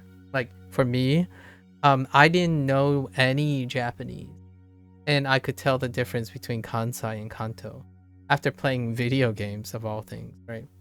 My interest in the Kansai and Kanto differences came from a video game, came from Like a Dragon, Yakuza series. It's kind of very somewhat like, since I don't know the Japanese language enough, what it sounds like if I find a Southern Japanese, a Southern American, right, and I just pull them in, and we both say the same sentence at the same time, you might still have a hard time hearing one of us, or have a different perspective on what we're saying. We might actually even use specific words that sound the same, as in like bless your heart. Like for example, I'm gonna use a very generic Southern, unfortunate Southern thing because I'm not a Southern American, but like bless your heart, right? If I said bless your heart, I probably mean something very different than bless your heart from someone from the South. Like even that type of thing. So dialectic changes don't necessarily have to be euphonic changes, as in they don't necessarily actually even have to sound different, but their meaning have shifted. So like I mean, the internet is a good example. Like what you say on the internet, like pep up, pep, pep. For me, the word pep is a good thing, as in like when you pep up, it means you get cheered up. You're like, can I pep you up? Like let's get pepped up here, right? However, on the internet, pep is more associated with papega, and as in like derpy, and the opposite, like to screw up most of the time. So if you're talking about regional things, it's kind of like that in my opinion. It's closer to that between the Kansai and Kanto dialect. And then there are literal vocabulary changes, or like vocabulary switches between the two. They're not completely unintelligible to each other. So similar to Irish, where all the dialects are very close to each other, but you go up the road, it changes. Yeah. Interestingly, the same thing happens in Spanish, and it can get pretty funny. Like bicho can mean a bug, a little boy, or male private part. Yeah, exactly that. It's great that you speak Spanish, actually, because Spanish is in the realm of American English, right? And what I mean by that is there are so many enough microcultures, right? Microculture, like equally almost contestable big group speakers, that you can get examples like that all the time, right? And I think Japan, even within that country, has enough. Like Japan isn't necessarily a large country, and its populace isn't exactly large, but they still have that separation. So I think it's true for, at least in my opinion, I'm not a linguist, so I'm not entirely sure how big this comment I'm going to make, but conservatively, I think that's expected of every language, right? Oh, and also Cozy's learning Spanish, so you can totally, I forgot, you two can totally, Cozy is totally, I'm not gonna speak for Cozy like directly here. However, Cozy has shared that they're interested in like using Spanish and stuff, and they have like, I think Cozy, you have like 1 or 2 peeps that you're interacting with, right? That speak Spanish. Maybe. I feel like at least 1. So yeah. I will be learning Spanish a little bit later. After another 2 months, I will be adding Central American Spanish, I suppose, because I'm still going to be using Duolingo platform. So I was told there's a little bit of a mix, but largely it's like 80% Central American and like 20% Spanish, right? Over across Spain, right? However, there's also a Catalan option under Spanish. I don't know how well developed that is, but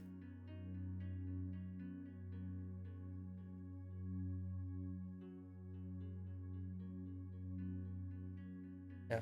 So yeah, cool. I do have to admit though, you have a very eclectic taste. Hopefully you have enough resources to pursue your Arabic language interest. Obviously we won't be crossing paths on that since I've pretty much invested in Chinese and Japanese, but we can totally draw parallelism between the two. Like, if you want something touchy, divisive, Cantonese and Mandarin. My parents express a nationalistic perspective on that too. So we're not gonna like talk about which is best. The idea is there's friction between Cantonese and Mandarin. It's very iffy. The sounds get messed up a lot. Oh, okay, the Catalan course. That makes sense. Yeah. They have to train it on a specific, like, I'm sure you're familiar with LLMs, right? And how like the LLMs are trained. I imagine the training has substantially less consistent data set, right? Their data set is far less consistent. You train in Catalan. Like, for example, and like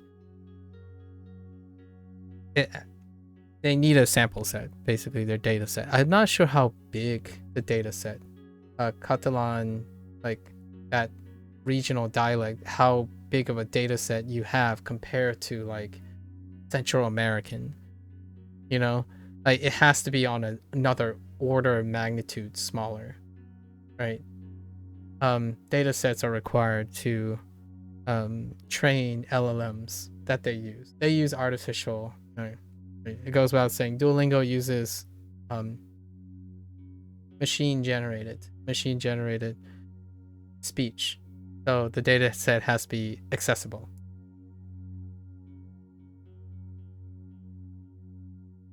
Muy important. Lo bueno es que hay muchos recursos para el castellano que deberán bien, solo tienes que varios. Aprende todo de español. Y Catalan, oh, I didn't know you. Oh, interesting. What part of it was? Yeah.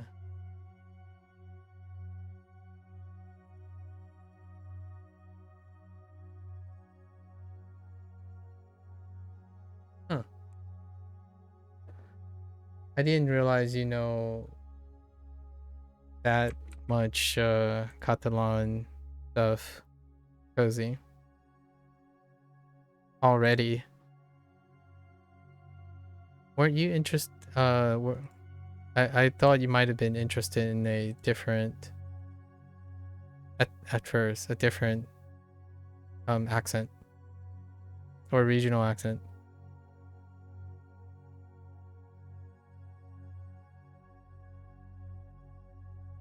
Let's not start with Portuguese though.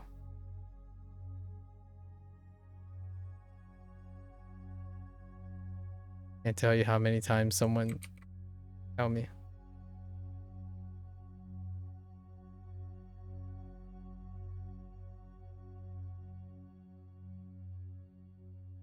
K filler word grammar you need to okay, all right. I'll let you two go at it with the Spanish. I'll be a third wheel reader. Kami. Kami. Thanks for the discussion, by the way. Thanks for the discussion. It's really good. I was preventing myself from digressing today. It's too late. ボタン Done. Oh, actually, what time is it for you? ¿Qué hora es ST? ボタンベルト。村着物彼は指輪をはめました。はい。それは、それ、これ、彼は指輪をはめました。Almost. Yes. Oh. Nueva York, huh? I don't. Is there a Spanish word for Pennsylvania?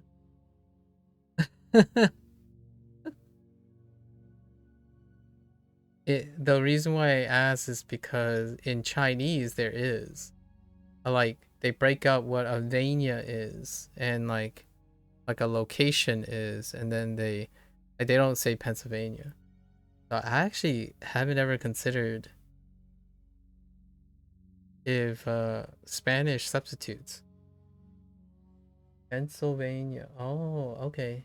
Pennsylvania. Interesting. No accent or anything, huh?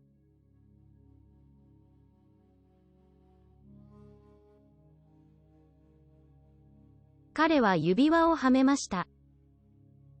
彼は指輪。指輪 Oh no. これ、彼は指輪をring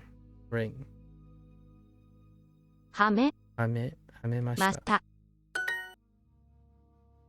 指輪彼女はダイヤモンドの指輪をはめていました。彼女はダイヤモンドの指輪をはめていました。彼女はダイヤモンドの指輪をはめましはめていました。制服は灰色です。制服は灰色です。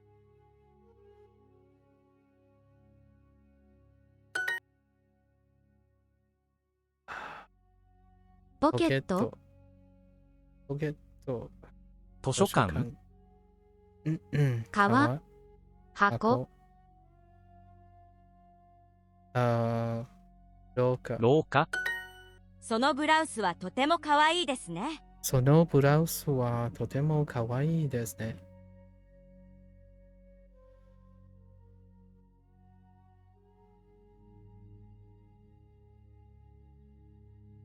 That blouse is very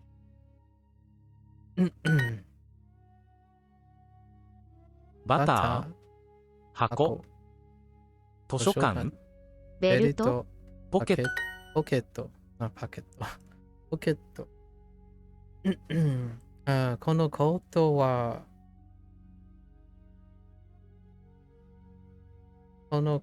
は私にぴったりです。このコートは私にぴったりがです。Oh no, just this. Wait. Oh, size. Whoa, hold up. サイズサイズが私にぴったりです。デパートでワイシャツを2枚買いました。デパートでワイシャツを2枚買いました。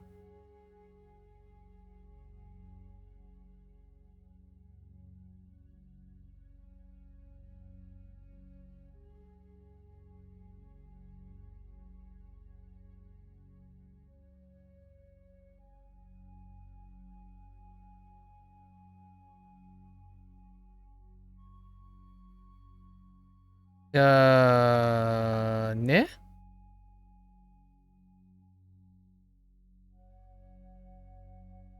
デパートでワイシャツをドレス。ワイシャツ。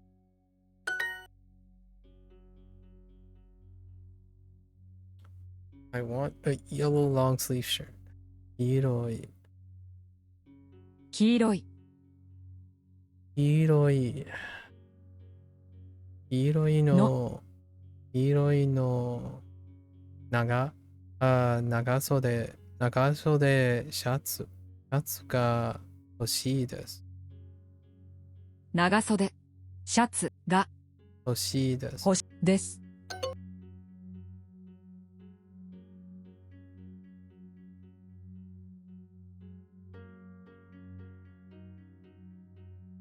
Oh, wait. I moved the particle in the wrong place. That's fine. そのこの緑色。この緑色のジャケット。The sleeves. ジャケットのジャケット。その緑色の緑色。その緑色のジャケットは袖が短いです。です。What did I screw up here? Oh, no. What? Let's try this again. So, 黄色いの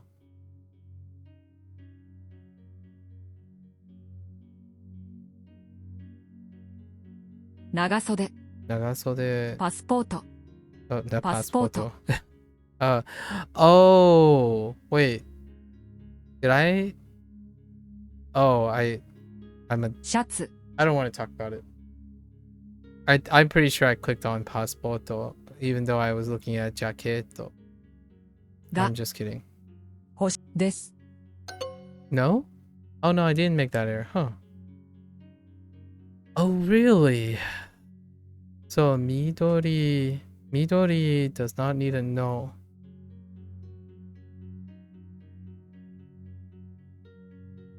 I don't know. I kind of disagree with that. I kind of want to use a no for both. 長袖の So Nagasode needed no, but Midori does not. Okay, sure.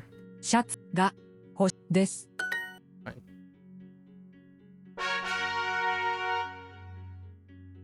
All right. That kind of sucks. I guess we might have to backlog this.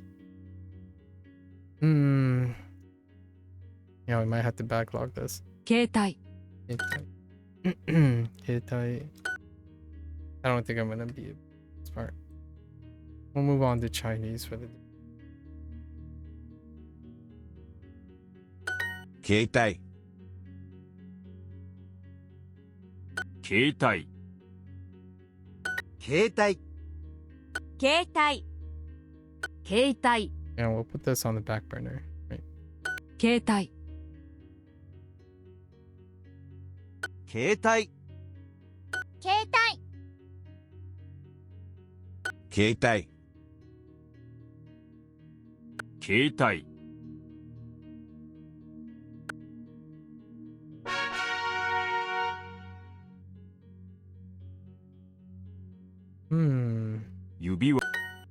do this for 13 minutes. Let's do this.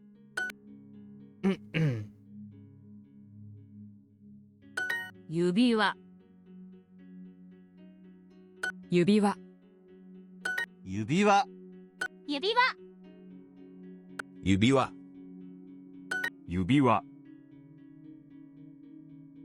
指輪指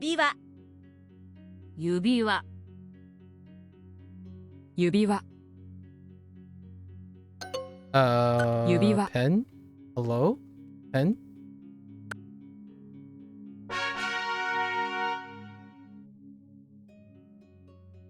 ゆ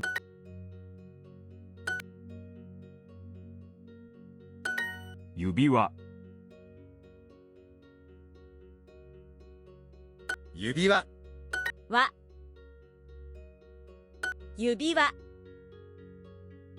指輪指輪指輪指輪は指輪指輪指輪指輪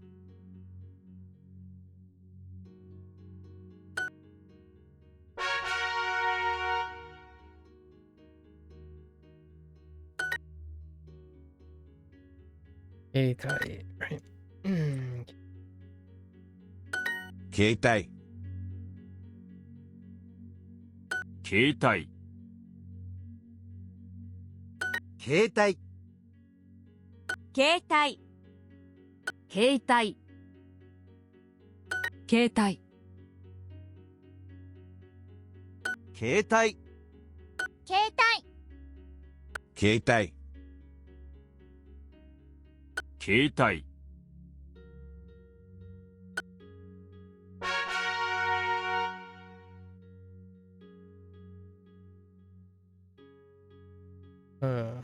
洋服洋服洋服洋服洋服洋服洋服洋服洋服洋服洋服洋服洋服洋服洋服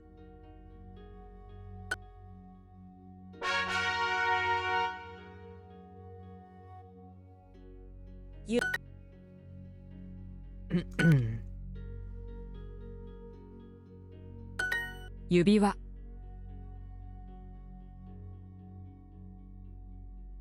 指輪は指輪は指輪ははは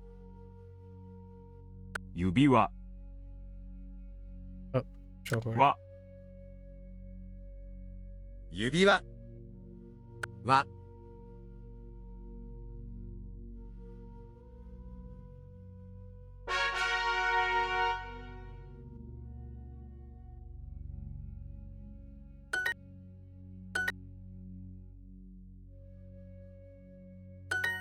洋服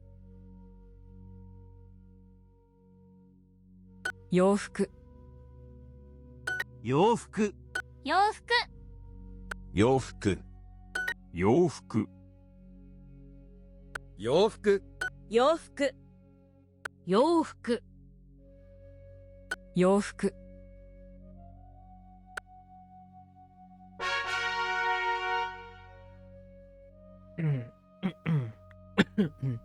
洋洋服洋服洋服洋服洋服洋服洋服 chocolate 洋服洋服洋服洋服洋服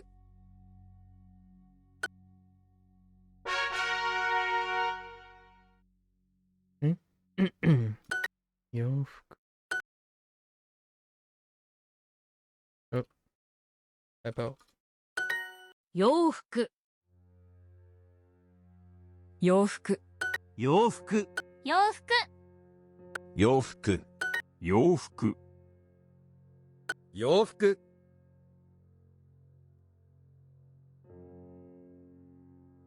洋服洋服 That's a really great routine. 洋服 SD. That's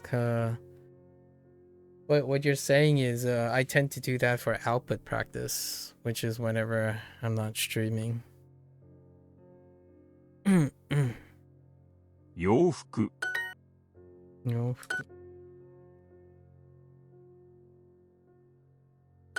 Yeah, I do that every day. Outside 洋服 of my learning time. 洋服洋服洋服、 I journal. Journal as well. Journaling is fun. Definitely journaling, self-dialogue, 洋服、 hypothetical situations, 洋服、 seeing, playing I see. 洋服洋服 If you can describe what you did, you know, in a day to someone else or to yourself, just for posterity, you can describe it to someone else, right? It's like, oh, hey, how was your day? Right? How do I say I got up, went outside, and then regardless if it's broken or not, right? You can say got up. So, I can't say got up right now on the top of my head in Japanese, but I can say 起床. 起床. 出去跑步, right? 出去跑步 or 走る, 走る or running. And you can say something like 晴れは今日は晴れです. It was sunny outside today. Things like that. And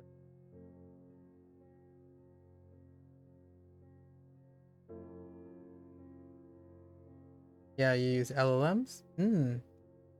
Already hitting that LLM. Sanhon. Sanhon. 鉛筆 3 3本 actually 3本 さ鉛筆鉛筆5本2本手紙3本3本ポン3本鉛筆3本3本8 8本本Wait, I think that's 8本 8本 Yeah, not 8本8本8本鉛筆3本3本 This 8本5 5本携帯携帯鉛筆鉛筆4本5本3本地図鉛鉛筆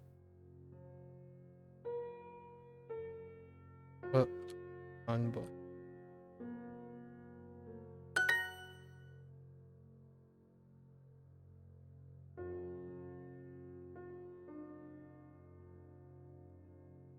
ボン、 3本3本5本5本10本10本地図地図鉛鉛筆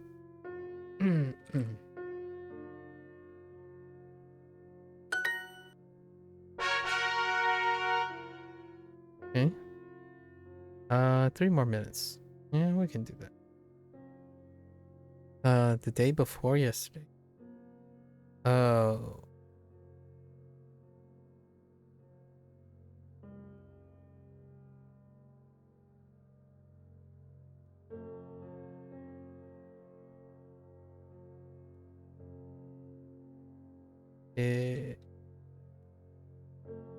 Ototoi.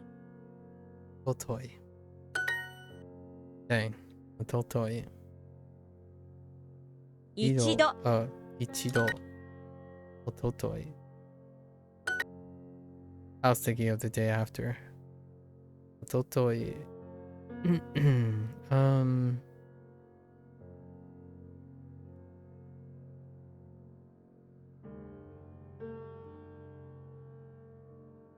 Yoka. Yoka. What the heck was in the middle? Oh, Nonoka. 9日 Kokonoka. Kokonoka. Kokonoka. Kokonoka. Ototoi. Ototoi. 1 1日日。1日。け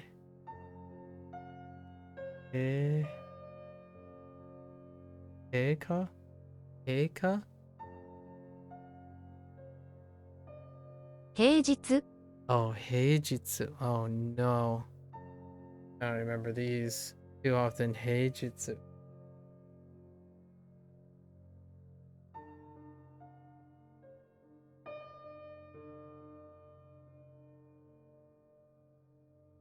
Ichido.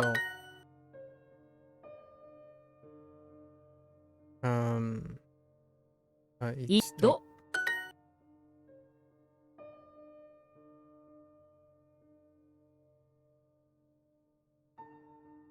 一度。おととい。おととい。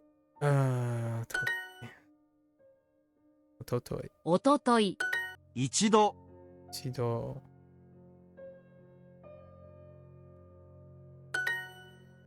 Yikes. 一度。おととい。1歳。7日。6日。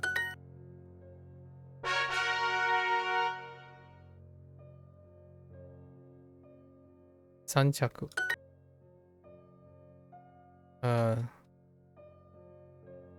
背広。背広。背広。3着。3着。背広。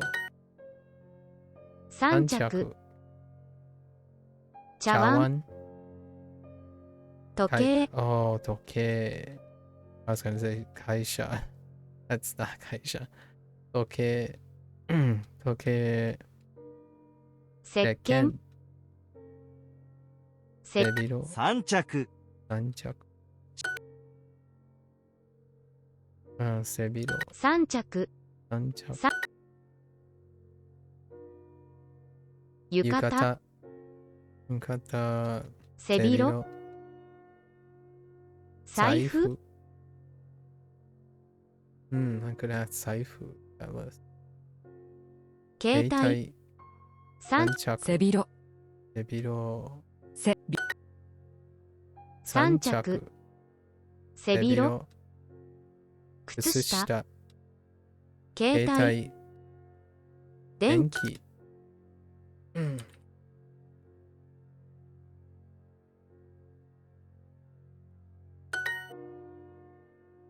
着。1着。本棚。本棚。背広。背広。3着。3着。人気。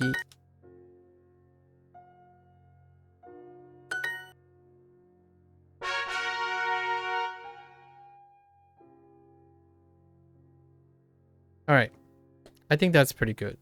Chaku is definitely not. What's it? Ototoi. Ototoi. And Kokonoka. Kokonoka really. Heijitsu. Eijitsu as well. Oh, those are some really underused ones. So we're gonna wrap up Japanese for now today. Do I want to add any additional things to the Japanese? Maybe saifu for the recall for tomorrow. Tomorrow's new vocab day. We're gonna have to make up this this side. Oh, I didn't manage to complete 6. It seems that we have more digression during Japanese, for sure. Chinese is kind of a steady state right now. All right. So we're gonna wrap up the Japanese session for today. We had a wonderful talk. It was great. I really like talking when it's nice to have company that talk about observations that they make, while at the same time demonstrating that, yeah, it is nice just talking about all the possible alternatives, right? Talking and sharing about alternative perspectives, without the idea of, hey, if I'm sharing a perspective, that doesn't mean your perspective isn't valid, right? We're not making a competition of whose perspective takes priority, but more like trying our best to understand each other while sharing ideas. I can most definitely come off as a bit passionate, but hey, that's what we're here for. Otherwise, you know, you would learn in a void if you want. I think earnestly language learning is not a solitary activity, at least in my opinion. I think that's a misconception, where you want to learn language in a solitary way. It can be very cathartic though. I can see why people really enjoy that. However, not so for myself. So for now, we made room for another digression. It was great to hear about the Arabic segregation and hierarchy. I didn't realize it was that. Well, it was likely going to be that deep, right? At some point. Makes me want to look at an essay about them. I recently listened to an essay on Creole and Creole in general, and that was interesting because someone else was in. Anyways, with that said, this is the end of our Japanese session for today. If you're gonna watch this later, arigatou gozaimasu, right? For Japanese peeps, you're always welcome to follow along, and always welcome. Come by every once in a blue moon, share your thoughts, maybe some major milestones and interest in your language learning journey. I genuinely love hearing and hopefully have time or make time to reciprocate that passion and maybe engage in it myself, right? Time is the most precious thing, in my opinion, when it comes to these hobby activities. Until then, mata ne, ja ne, right? Ja ne, minasan. I'm gonna get up, walk around, go to the bathroom, get some light refreshment, and I'll be back for my Chinese lesson. Alright, folks. See you then.